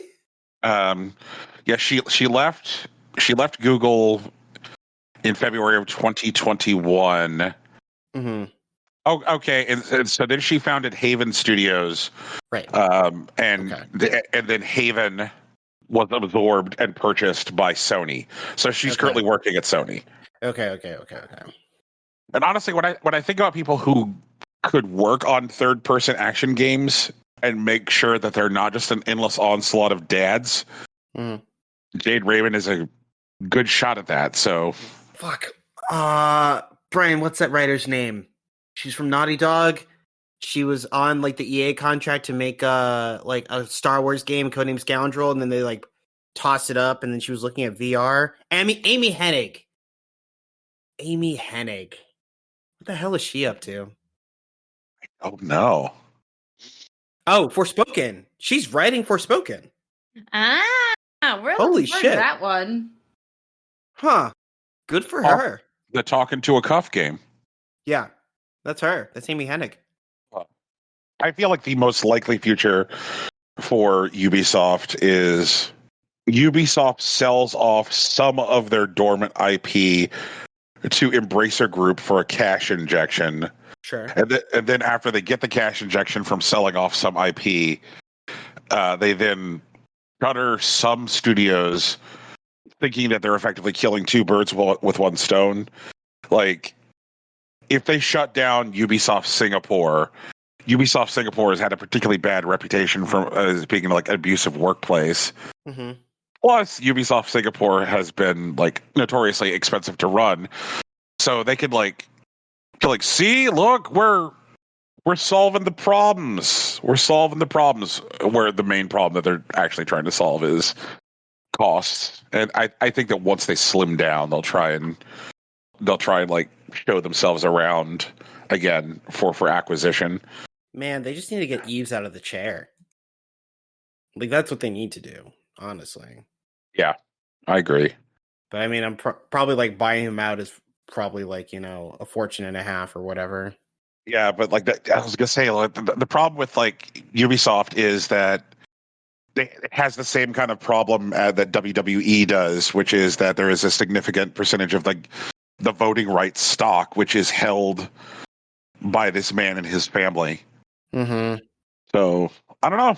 Like, Jesus Christ, they have like 12 offices in like France. Why, dude? Like, why did? Bro, I don't know, but I'm looking at this. Ubisoft Annecy, Ubisoft Bordeaux, Ubisoft Villeurbanne, or Ivory Tower, Ubisoft Paris. Let me see. No, they have 3 Paris offices. They also own like subsidiaries, Ketchup, Owlent, and that's just not in like Ubisoft Paris for some reason. 1492 is in Valaquais instead of like, Paris or anywhere else. Yep. They have like 12 offices in fucking France for some reason. Right, that's even before we start to get into their ridiculous like Canadian like offices. Paris and Paris Mobile are different offices for some reason. Yep. Well, Ubisoft has continued to try and like maintain a presence in like film and television aggressively. Yeah. Mm-hmm. And like there's a cost to that. Like there's a real cost associated with that. True. Yeah. That shit don't come free. That's like ridiculous. Mythic Quest on Apple TV Plus costs money. Mm-hmm. Actually, I don't even see in LA. Oh, they have a San Francisco office. So there it is. That's what it is. No, they do have. Sorry, Ubisoft Film and Television is different from Ubisoft San Francisco. Fuck me. But why do they need all this real estate? Like, are you telling me, like, are they secretly a real estate company? They learned from the business playbook of Tommy Tallarico. You know what? God damn it! They also have like 10 offices in Canada. Like, and I know Canada's like not easily traversable, but like, come on, yeah, it's Well, how much money would they save by, like, say, keeping everybody employed with them, right? But just like shutting down like half of these fucking offices, like, because it's not like they own all this real estate. Like, so much of this stuff is going to be like ridiculous commercial long-term leases, right? Just, yeah, like. How big of a chunk is it out of Ubisoft's every month to pay the fucking rent? Like, oh jeez. Oh my god. Yeah, I don't know what this is, dude. This is ridiculous. They have 3 German offices. 3. Bonjour, bonsoir. Have we paid the rent on Ubisoft Poughkeepsie yet? Like, oh my goodness. We keep 3 guys there and a box of drink cozies in case we might need them.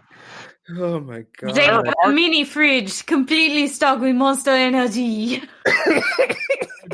The cozies in question are celebrating the impending release of the first Rabbids game. Oh my god! Sure, the first Rabbids game came out several years ago. There are now even spin-offs, sir. We drink cozies anyway. Continue to pay rent on Ubisoft Poughkeepsie. Motherfuck. Oh my god. Rocky, do you have any news which is less stupid? Oh yeah, I have some news that might be a breath of fresh air. So we now have access to the finalists for the 26th annual DICE Awards. The DICE Awards take place at the DICE Summit. I forget, DICE is actually an acronym, but I don't remember what it is off the top of my head.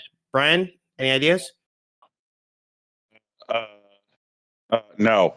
Okay, we'll come back to it. Anyways, so DICE does their own awards, which is like industry focused, industry made to, celebrate achievements in the medium over the past year. So, 2023 DICE Awards are celebrating 2022. And these nomination lists are a lot closer to what I was actually expecting at the end of the year from the Game Awards. And I feel like I should just watch this. I mean, it obviously happens later. We get Game Awards in December, or the Winter Keeleys or whatever. These happen in like mid-February, and I have to watch the stream on IGN to watch it. But I mean, I feel like it might be better. But I'm looking at this, like, Return to Monkey Island gets a nomination for an outstanding achievement in character, and Guybrush Threepwood. Horizon Forbidden West is way more represented. Moss Book 2 makes it in original music composition, so is A Plague Tale Requiem.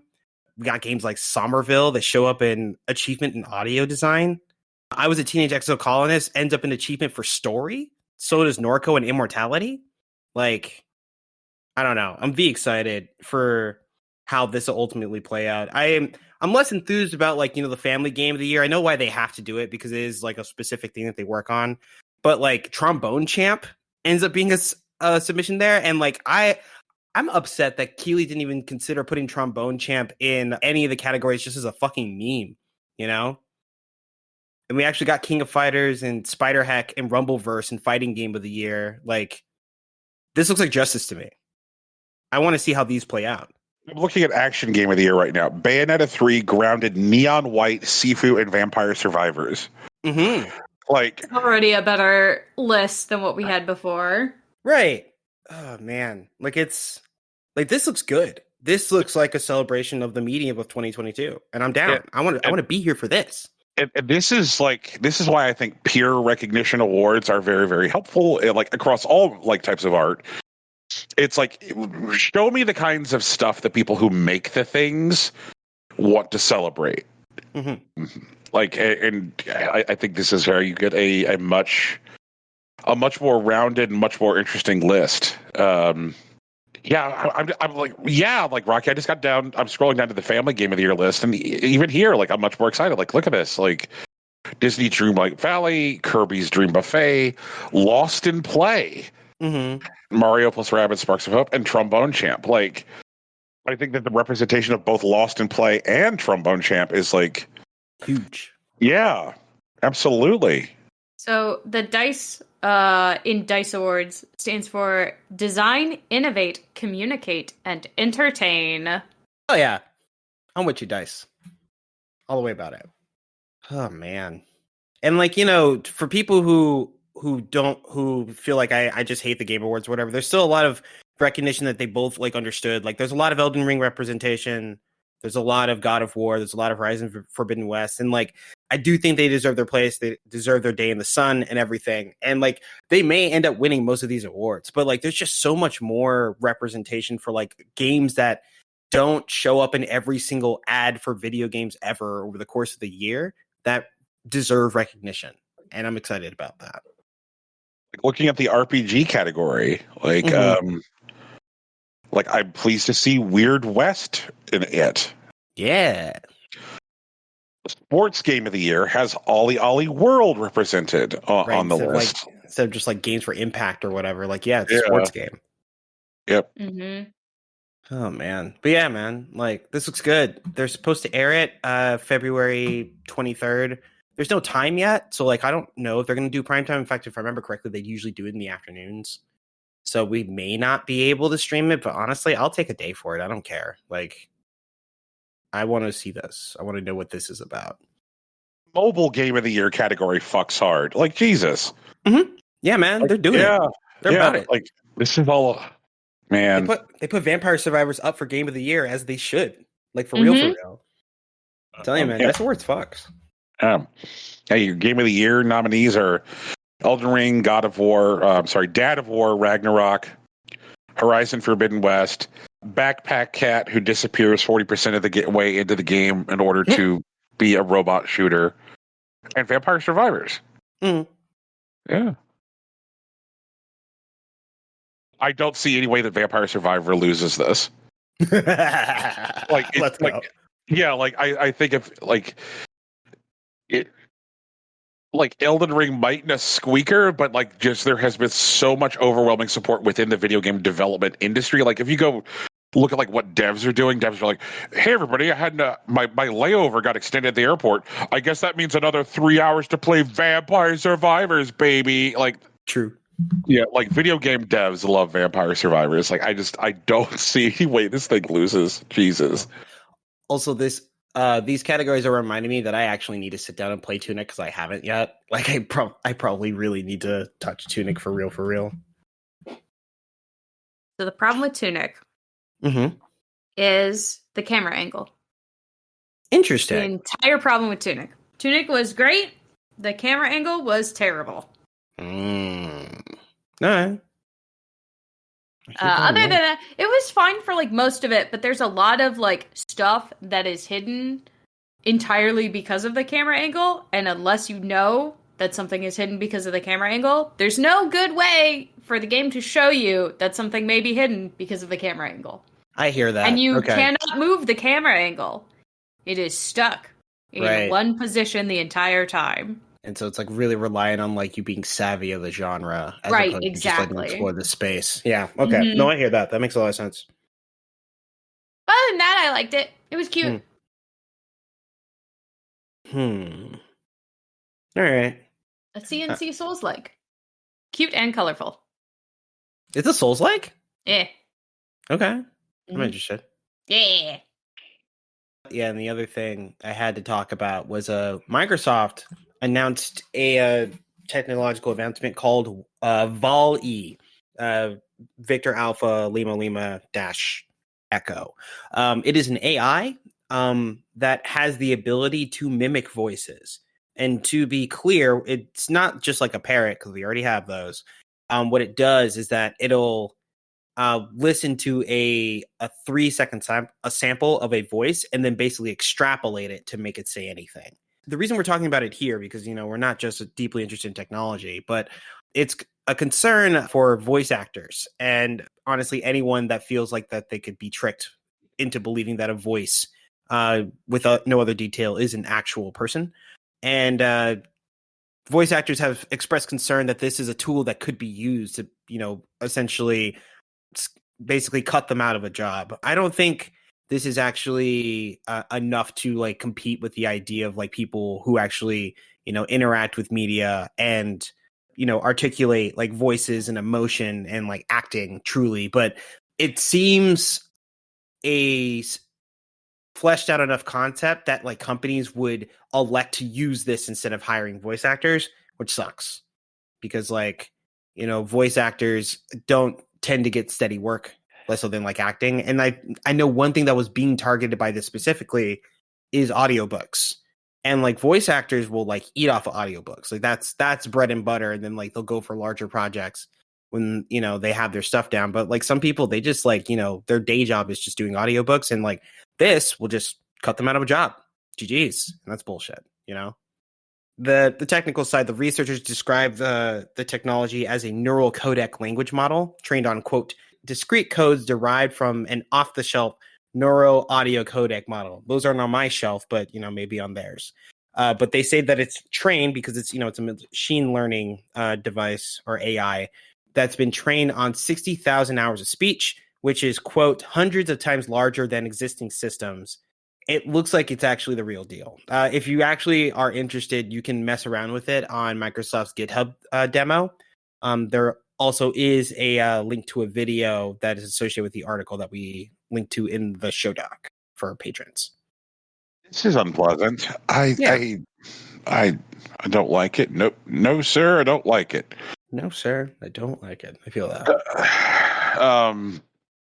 It seems bad, and at the risk of having a terribly simple thought, it seems like so much of the rush to celebrate or elevate this kind of like and like development of I'm going to call it human replacement technology. Sure.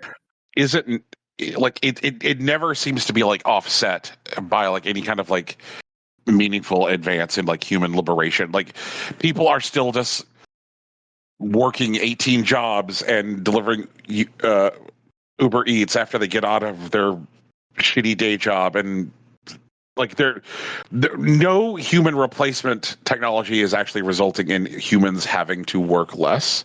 Sure. Like so what are people like, oh yeah, man, this is great. Like, now we can get whatever we want from these books. 3-second sample, can read a whole book. That's fantastic. Like, okay, but now there's an entire industry which will probably collapse, not because like these are better or even as good, but like, why pay a human when you can set this shit up and like control your costs and not have as much recurring the cost for like putting out an audiobook. Like this is what they will do. Not even because it passes muster, but just because it's cheaper. Just God. And so then like then we get to ask ourselves the question, like, which is like, if there's an audiobook out there, and we'll call it just like a romance title, right? And so you've got romance title A, and the audiobook cost $18, and then you have audiobook B, which is also a romance novel, and it costs $28 because it was read by a person, and those are increasingly hard to find qualified VO actors for. Which one is going to be purchased by average Joe consumer? I'm not sure that there are many people out there who are going to, make the decision to pull something like that was recorded by a person. Like, how long until like animated shows are voiced by AI? Like, there has been so much push and pull against like voice actors and like their terrible labor representation in the last couple of years. I could totally see some company going like, all right, you know what? Like, working with humans just too much hassle. Let's just have the fucking robots voice all the characters. Like, I would figure that with as much anime as you consume, Tegan, you would have a dog in this fight. I don't. See, here's the thing. I don't know, because I don't know how the Japanese industry is gonna react to this specifically. Like, it's a very different model than the US industry. VOs in Japan like regularly eat off of anime. Like they keep the same person for like decades and like they don't question it. It's just how it works. Yep. They're like their own kind of celebrity over there. Where in America, VOs are VAs, I guess, are horribly like not credited, not paid appropriately, you know, not celebrated for the work that they do except by fan communities specifically. That's why Mercer essentially went into business for himself, a fucking Critical Role. Mm-hmm. So because it's like a very different model, I am unable to pass any kind of judgment as to how, like, that industry in particular would react to this. I think there's also, there's something that's also very different, I think, between the two. And I think it does relate to animation. Mm-hmm. Where like, I'm not going to say the whole West, but like I'll say like largely America. Adults don't really fuck with cartoons. You know what I mean? Because like they're treated as like a childhood pastime. And like while I get a similar vibe from Japan, it is nowhere near as widespread. There are very much adult fans of anime or adult fans of like series or even like series that exist in the like, 4 decades that like allow for like careers for voice actors. Like when the, what was it? Didn't like the voice actor for like Bulma like die like a few years back? Mm-hmm. And it was like a huge deal. And like we did have something similar for Kevin, who I forgot about during the Game Awards broadcast. That's fair. But like, I don't know if I would have done that if that was like Goku in Japan or something. You know what I mean? Like, I feel like there are fan bases, but they're a lot more niche. And I'm not sure if that's intentional or if there's some sort of other like invisible arm that I can't see that exists in Japan that doesn't exist here. But I don't know if Valley is like the thing that kills voice acting here. I think it fucks some shit up for sure. It is a disruptive technology. That's what it's going to do. And I don't know if fan bases or other people will be able to keep like the artists that they want to keep afloat or create an environment in which like voice actors can continue to thrive on other projects that are not burdened by this. I don't know if that's real. I have no idea. In fact, it's actually points to a conspiracy theory that I've become a fan of lately, where like large parts of like the internet as we know it won't be created by people anymore. And that might happen, honestly, but true, whoever scat that was. That's Nico. Nico has very many opinions on voice actors because he enjoys watching anime. Mm-hmm. Me too, bud. Me too. But in Japan, it's mostly like the animators overall who are undervalued and not like paraded and celebrated appropriately. But like voice actors are like an extension of like the idol and entertainment industry. So they're handled a little bit differently. I think that's the through line that I was missing. Like, as far as we had like the entertainment industry or even like boy bands or girl bands or whatnot, VOs did not get tied up into that here. That's probably the foundation that's missing. Like if Justin Timberlake got really into like cartoon voice acting and like stuck with it or whatever, and he played Heartthrobs, maybe we'd be living in a different world.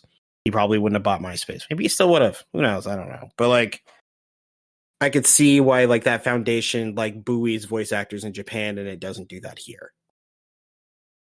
Always buy MySpace. If you have the opportunity to buy MySpace. What would you do with MySpace, Brian? It was you. Someone's offering you MySpace for a song. What's your next move? What do you do? I think what I do is I run an advertising campaign. Okay. That like reminds people of the concept of the top 8 friends. Okay. From MySpace, because of the struggle and the drama that went into picking your top 8.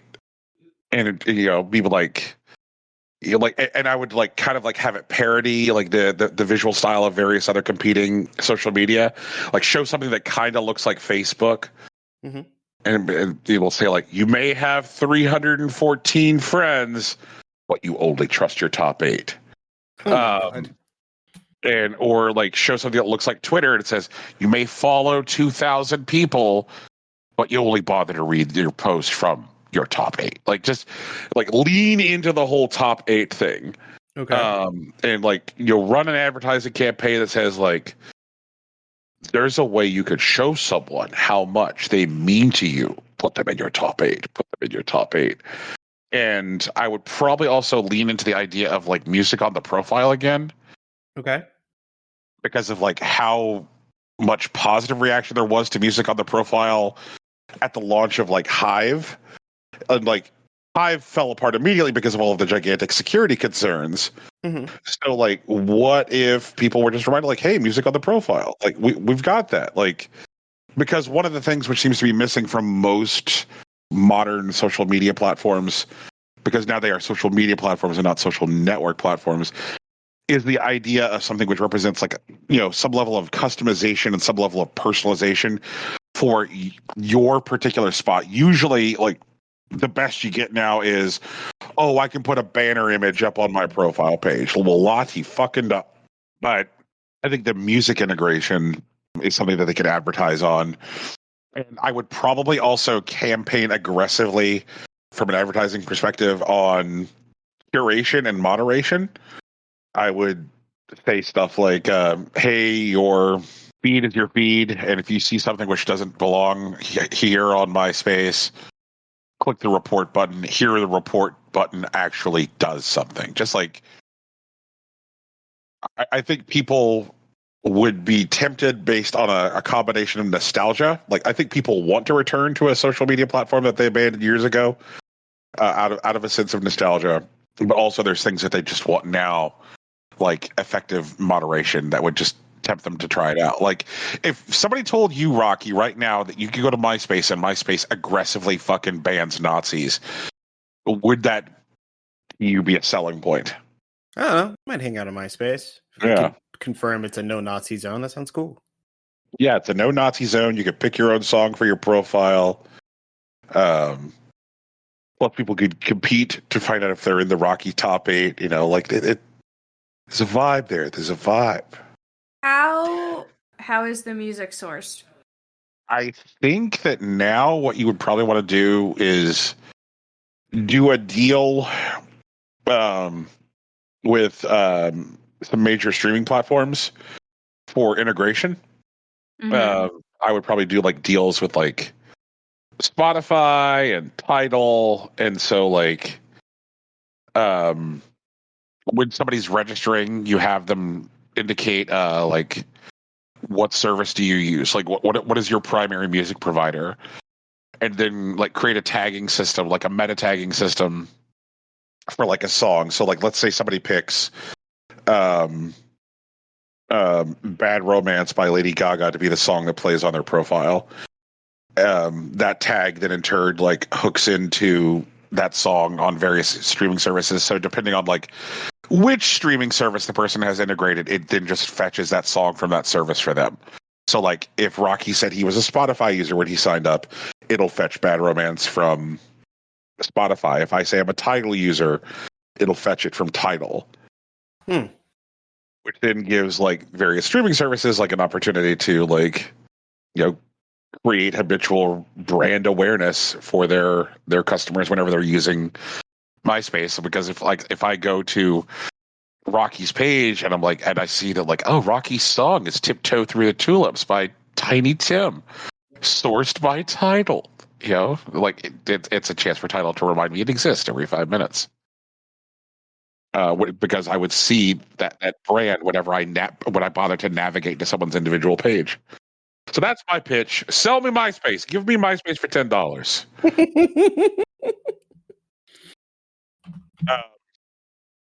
Here, other things I would do. I would loudly announce that I'm not banning sex workers. Cool. You know, because like that, like whenever you see anybody on Instagram who's like, "Hi there, I can't link my spicy page, but picture my name and then picture a spicy website and then picture / my name," like just. It's amazing to see stuff that people have to do to like try and like link to an OnlyFans on like Instagram or Twitter. They have to do fucking backflips because as soon as they put up that link, they get absolutely killed by an algorithm because they're like, hey, we have a harder time selling ads to like Toyota and various brands of laundry detergent if y'all are on here. So what we're going to do is we're just going to like deprioritize your shit into the earth. So that way we can tell major advertisers that we don't actually ban you. We just make you invisible to everybody. Like, that seems like horse shit. Like, I am tired of people having to try and like talk around algorithms in like conversations.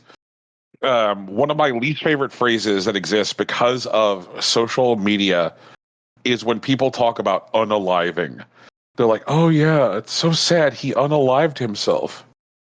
Because they want to talk about something, but they don't want an algorithm to make their post invisible to everybody. And so people have had to like come up with these like weird phrases to like talk around algorithms that will disappear their post because the network is not, the network's main priority isn't connecting people to people who want to talk to each other. It's getting eyeballs in front of ads for laundry detergent.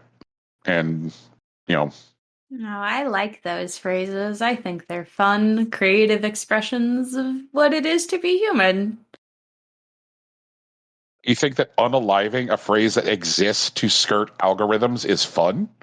Not the act of unaliving, but I think using the term unaliving instead of, actually saying like, oh, he killed himself. I think that's like a cute way that we've developed, that we've like adjusted our language around the like behaviors. I think that's a source of like human creativity, personally. But you have to agree with me on that.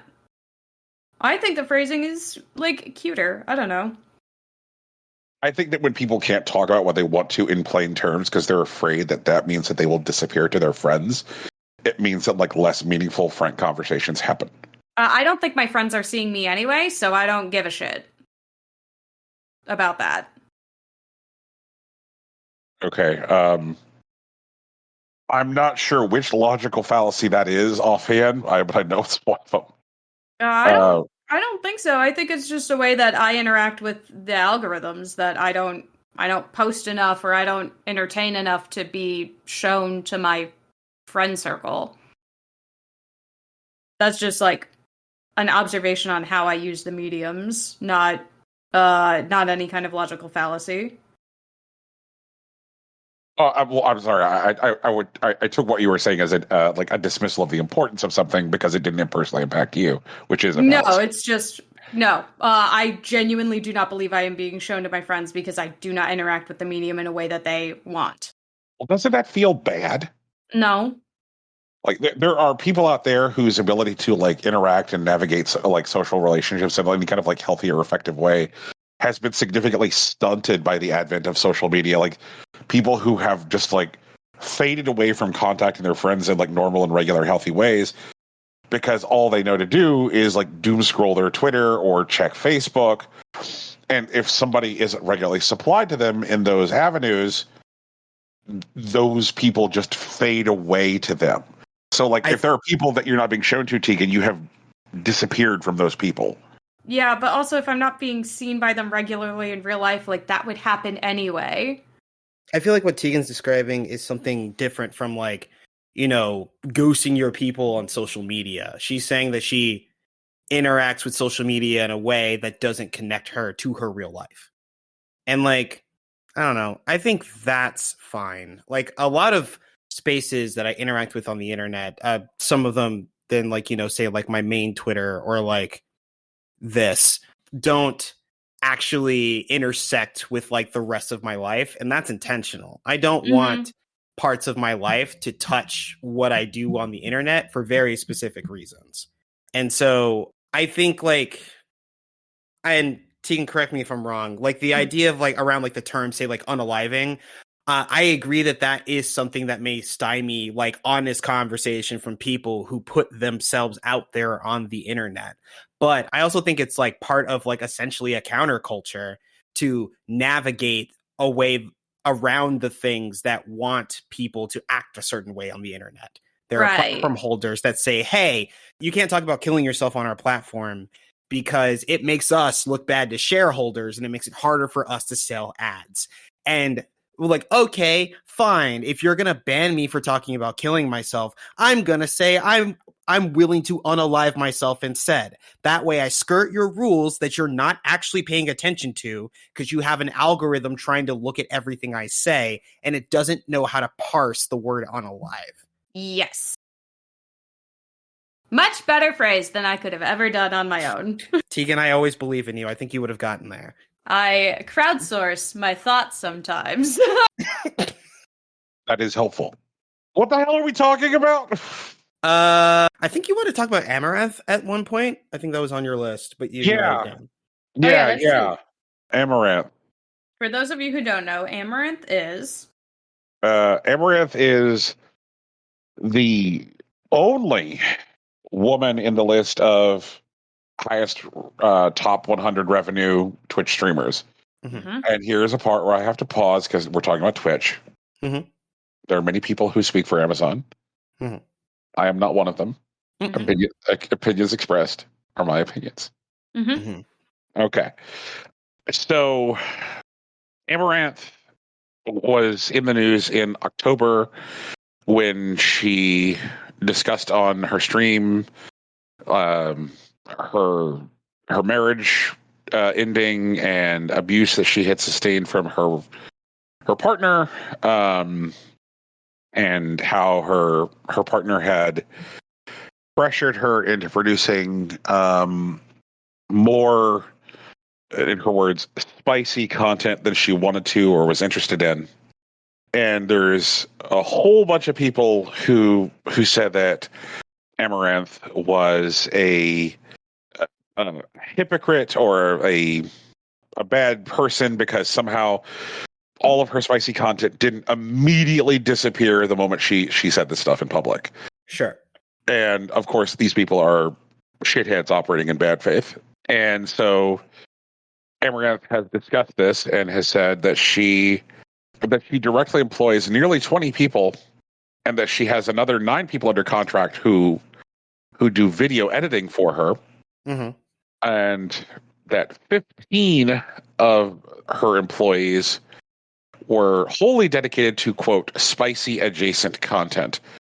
And so what she did was, as a result of like the end of her marriage and wanting to get away from this type of content, decided to pivot away from it. She gave her employees a 60-day notice to look for other work within her organization. So Amouranth, real name Caitlin Saragosa, also operates a company called Real Work, and Real Work is a strategy and development company for people who are influencers. It's like do you need development resources? Do you need video editors? Do you need marketing? Do you need promotion? It's Real Work provides resources for those people. And so apparently most of the people who are working individually on her spicy content have now transitioned to her It's Real Work company. Apparently some transitioned to she also bought an inflatable pool company. Cool. So some of them transitioned to work at her inflatable pool company, and one even transitioned to her chain of gas stations. Now that's a diverse portfolio. Yeah. Like every time she made a bunch of bank, she stuck it somewhere and has definitely diversified her portfolio. Like she says she makes a little over $1 million. She clears her take home. It's a little over $1 million a month. Jesus. But so much of that now is coming from these other revenue streams. But yeah, so she gave the employees 60 days to transition other places within her organization. And I think that is absolutely fucking fine and good and great. I think announcing that she was going to pivot away from that content because it made her uncomfortable and that she was producing a significant percentage of it under duress from her spouse, like giving those people an opportunity to find other work within her organization or to look for work elsewhere. Like, I think that's fine. I think that's good. I think that she handled moving away from that stuff in a way that like responsibly accounts for the fact that she like is, paying a bunch of other people. Like, sorry, Chuds, she did the right thing. Just what the fuck, these people? They're never happy. They're never happy. There is nothing a woman can do that will make these people happy. Well, yeah. That's why they're there. Mm-hmm. Have them just like show to her stream and just yell at her for 14 hours. They do it. I've seen it happen. I guess I have one more thing I wanted to talk about. This honestly feels like one of those like pieces of news, which I feel like feels like it was inevitable. So Justin Roiland, right? Mm-hmm. The founder of Squanch Game Studios, mm-hmm. And one of the co-creators of the show Rick and Morty, is facing felony domestic abuse charges. Those are real. Yeah. Wasn't he charged in like 2020? Yeah. And after this has surfaced, we come to find out that there is a lawsuit at Squanch Games that was settled regarding sexual harassment, discrimination, misconduct, and wrongful termination from 2018. That Squanch game designer Sarah Dukakis alleged that she was harassed, belittled, and ultimately dismissed by technical director Jeff Dixon. So it sounds like Justin Roiland went and founded a studio which is a place where sexual harassment and discrimination happen. And I guess that should be par for the course, depending on what's, like looking at what's going on in his life. So just like, and this is where I say a thing where I feel like I might upset like a listener or two. Like I have never been comfortable with how incel adjacent the Rick and Morty fandom is. Like I just haven't like I don't care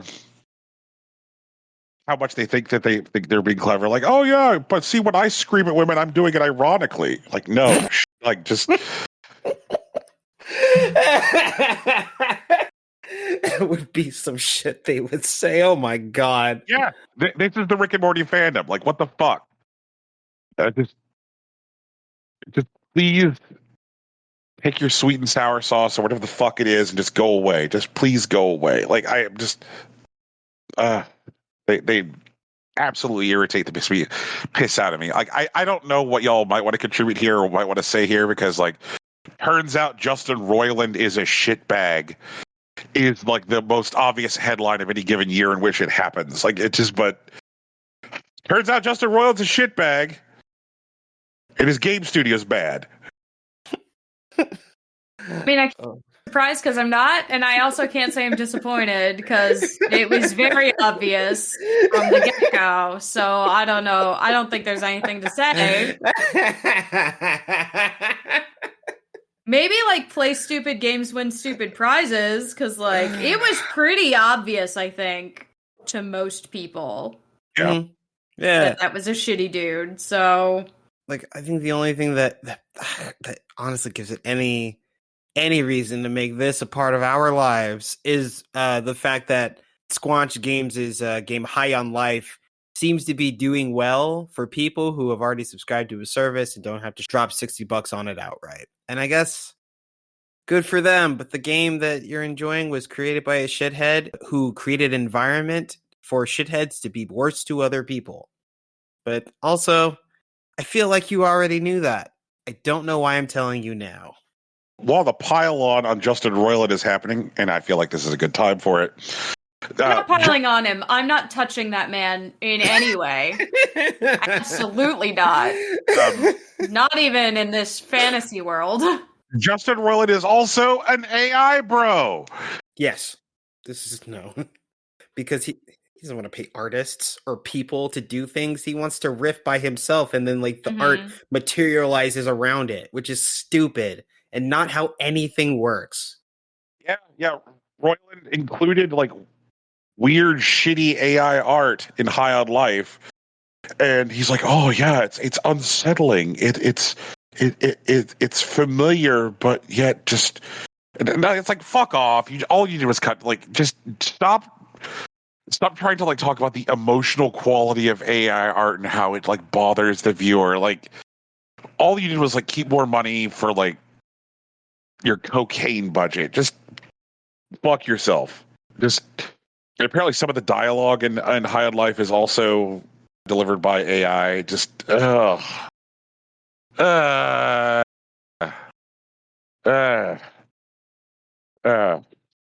feel like this is a good point to mention that ChatGPT won't let you use ChatGPT to make fun of Elon Musk anymore. But yeah, how else are they going to get Elon Musk to pay the money for ChatGPT? Yeah. But like, shitty people will always work to reinforce systems of abuse and control that allow them to like continue to like live comfortably without worse consequences. Justin Roiland just did it with fucking cartoons. Mm-hmm. And thanks for coming to our Don't Watch Velma episode. Rocky, I think this is the part where I ask you to take us home. Well, Tegan has a story. Wait, what? I do, yeah. I'm going to give you the rundown. I mean, it's not a real story. It's just a rundown of everything that's coming in Genshin 3.4, because that was news that happened also, technically. Am I wrong in thinking that it feels like it's been a while since you've had a news element? No, you're correct. Okay. I was, for a significant portion of last year, not in a place where I gave a shit about anything, frankly. So, you know. Fair enough. We're learning to get back into our interests now. And one of those is Genshin Impact. Surprise. But yeah, they did the whole 3.4 update. I posted the Primo gem stuff on the Discord, not the Discord, also the Discord actually, but on the Tumblr, and I sent them to all my Twitter friends and all that stuff when they were made available. So, you know, you should have seen it by now. But in case you haven't, here's everything that's going to be coming in 3.4, which is contains my favorite event, so I am already biased. The first thing they told us is the banners for they do two banners. Two parts, 2 banners each. Now, we're getting a Zhao rerun, of course, because it's Lantern, right? And we're getting Alhaitham, who is the scribe from the Sumeru storyline. His kit really looks like Keqing's, but it's Dendro instead of Electro, and I am here for it, and I will have him, and he will be in my party, and he's coming home. Period, end of story. If Tighnari blocks me again, I will be mad at that little fox boy. But that's what's going on. The second part, we're going to have Hu Tao and Yelan. Reruns for both of them. Likely that both of those banners will primarily feature Liyue characters on them. We do know that we are getting one new 4-star character this year. We're getting Yao Yao. She will be on both Zhao and Alhaitham's banners. She's a little tiny polearm user, and she has a little rabbit that she throws out. And in the year of the rabbit, that is the most appropriate character to have on the Lantern Rite banners. Wow! Anyway. We're getting an entire new area for Sumeru. It is the desert of Hardamaventh, and it is going to be that stormy area of the desert with the big tornado in Sumeru that we can't go to right now. So that'll be out. Very exciting. Included in that new area, there's going to be a new boss, an Anemo-based sandworm who will show up. They're not going to be a weekly boss. They're going to be a regular, like, drop boss, if that makes sense. So, like, more along the lines of, like, the Vishaps, not along the lines of Dvalin and Child. We're getting 2 new skins that were, of course, leaked ahead of time. Ayaka is getting a skin, and Lisa is getting a skin. Lisa's skin will also be available for free if you do the Second Blooming event, where we are going to be accompanying Lisa as she wanders back around through Sumeru, doing some academia stuff, because if you remember from her storyline, she is a scholar of the academia. And so she gets a Sumeru-themed outfit. Ayaka is getting a very cute, like, Lolita outfit. It's so cute, and you can see the skin in action during the Warrior Spirit event, which will be hosted in Inazuma. Very exciting. Her skin will be available for purchase with like the in-game currency, not the Primogems, not the more the like Vulcan currency. But just like the other 5-star skins, it will be discounted during the event period, and then it will go up to full price afterwards. We're also going to be getting, of course, the Lantern Rite event, which is my favorite event, which will have storylines, a bunch of mini games again, and, as in previous years, the Fortuitous Invitation, where if you complete enough of the mini games, you can invite one of the Liyue 4-star characters for free. So if you do the whole first set of banners and you don't get Yao Yao on it for whatever reason, that's your chance to get a free Yao Yao, which is very nice. Or you can up the constellation on one of your existing characters. And then... Who the fuck does want a free Yao Yao? But continue. Who doesn't want a free Yao Yao? She's so cute! Oh my god, you don't know who Yao Yao is. I'm going to show you Yao Yao. She's so I got it. cute. You keep going. Okay, good. They're also actually implementing beetle fighting, so you're gonna get to do a little event. Wait, like in Yakuza? Holy shit! Yakuza, you're gonna get it. You can choose to fight against Arataki, the one and Oni Ito, in an Oni Kabuto battle. And you'll get various rewards for participating in that event, of course. And then, in addition to all of these lovely things, there's also going to be an Overflowing Mastery event. Right now, there's a leyline overflow event where you get double the materials from the ley lines that are available. The Overflowing Mastery event will allow you to get double talent book materials from domains during the period. So, make sure you're doing your domains this time. But yeah, that's the whole thing. Also, like, we're going to be getting Alhatham's Story Quest. We're going to get, a bunch of other fun stuff to run around with. I do believe with the unlocking of this desert area, we will be able to get the rest of the Dendrocules and be able to unlock the level 10 of our Archon statues in Sumeru. Yeah! So you haven't collected all currently available 180 Dendrocules. Maybe you should get on that. Oh my god. I am almost done. I have 126 of them right now. Okay. And you got 54 to go? Yeah, I got 54 of the available ones to go. Okay. And I'm gonna get them. Just you wait. They're gonna be mine, and I'm gonna have a full statue. And then I have to go back and finish the ones in Inazuma. But I will have these ones done. So, ha ha ha. Fuck it up. That's the thing that's coming in the 3.4 update. Of course, there are a bunch of leaks, a bunch of rumors about what's coming in 3.5, 3.6, when we can expect to get Fontaine, all kinds of stuff. Yeah, I'm gonna guesstimate that we're not gonna get Fontaine until like September, October, because that seems to be when they like dropping new regions. So be prepared. Save your Primogems if you're looking for Archons. Zhongli is coming again for people who care. It'll be fun. I'm just thinking of like a Mad Money segment where Tegan is telling people whether or not to save or spend their Primogems before a big expansion. That sounds amazing. It genuinely depends on who you like. I personally, okay, so we know this. I say this, I think, every time. I have 10,000 Primogems set aside. I do not redeem those Primogems. That's like 60-some pulls. I'm waiting for a character I love. Right? I'm waiting for a character I have to have that I need to like max out, essentially.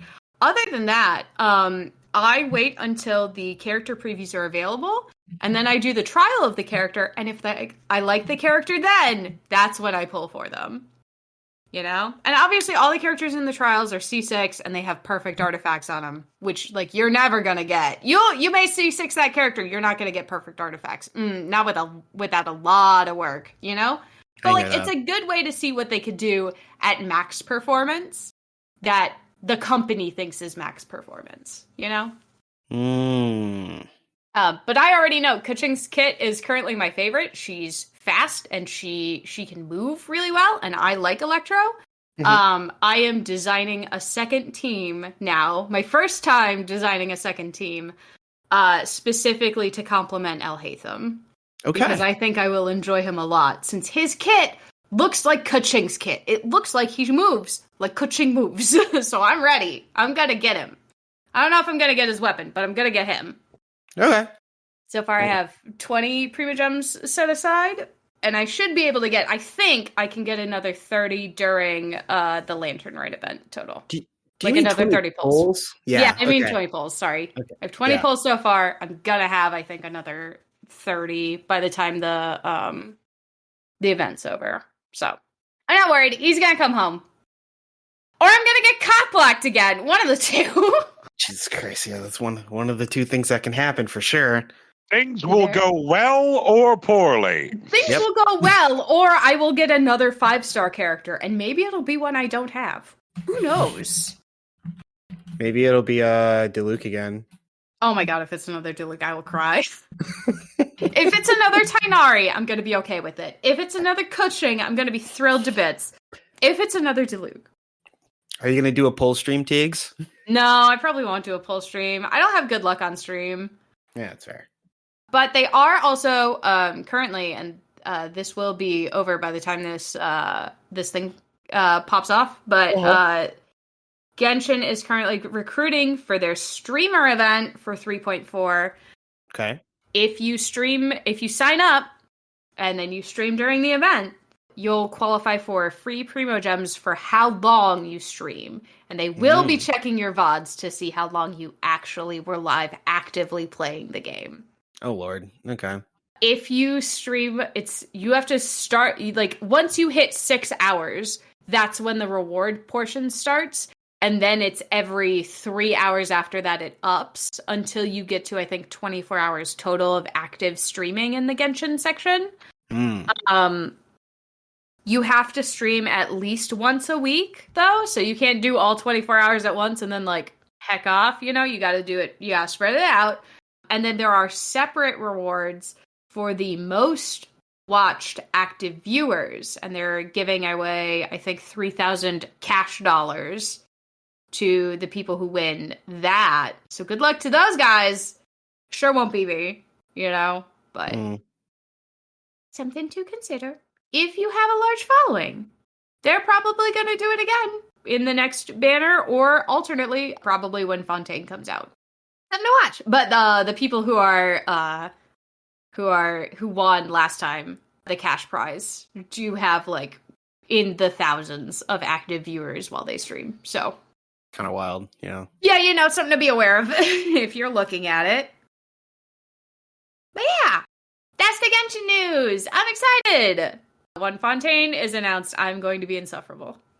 We're going to be ready. I don't know what that means, but we're going to be ready. All right. Okay, I think that's a good spot. Hey everyone, this has been Possible Coin. It's a thing that we do a couple times a month. We're glad that you were here with us. And how do I do this again? Fuck, give me a second. Oh, yeah, there we go. Yeah, so, you know, it's a thing. It's a podcast. You can find out where podcasts are found. iTunes, Google Play, Stitcher, Spotify, but not SoundCloud. Can you guys hit it real quick for me, real quick? SoundCloud.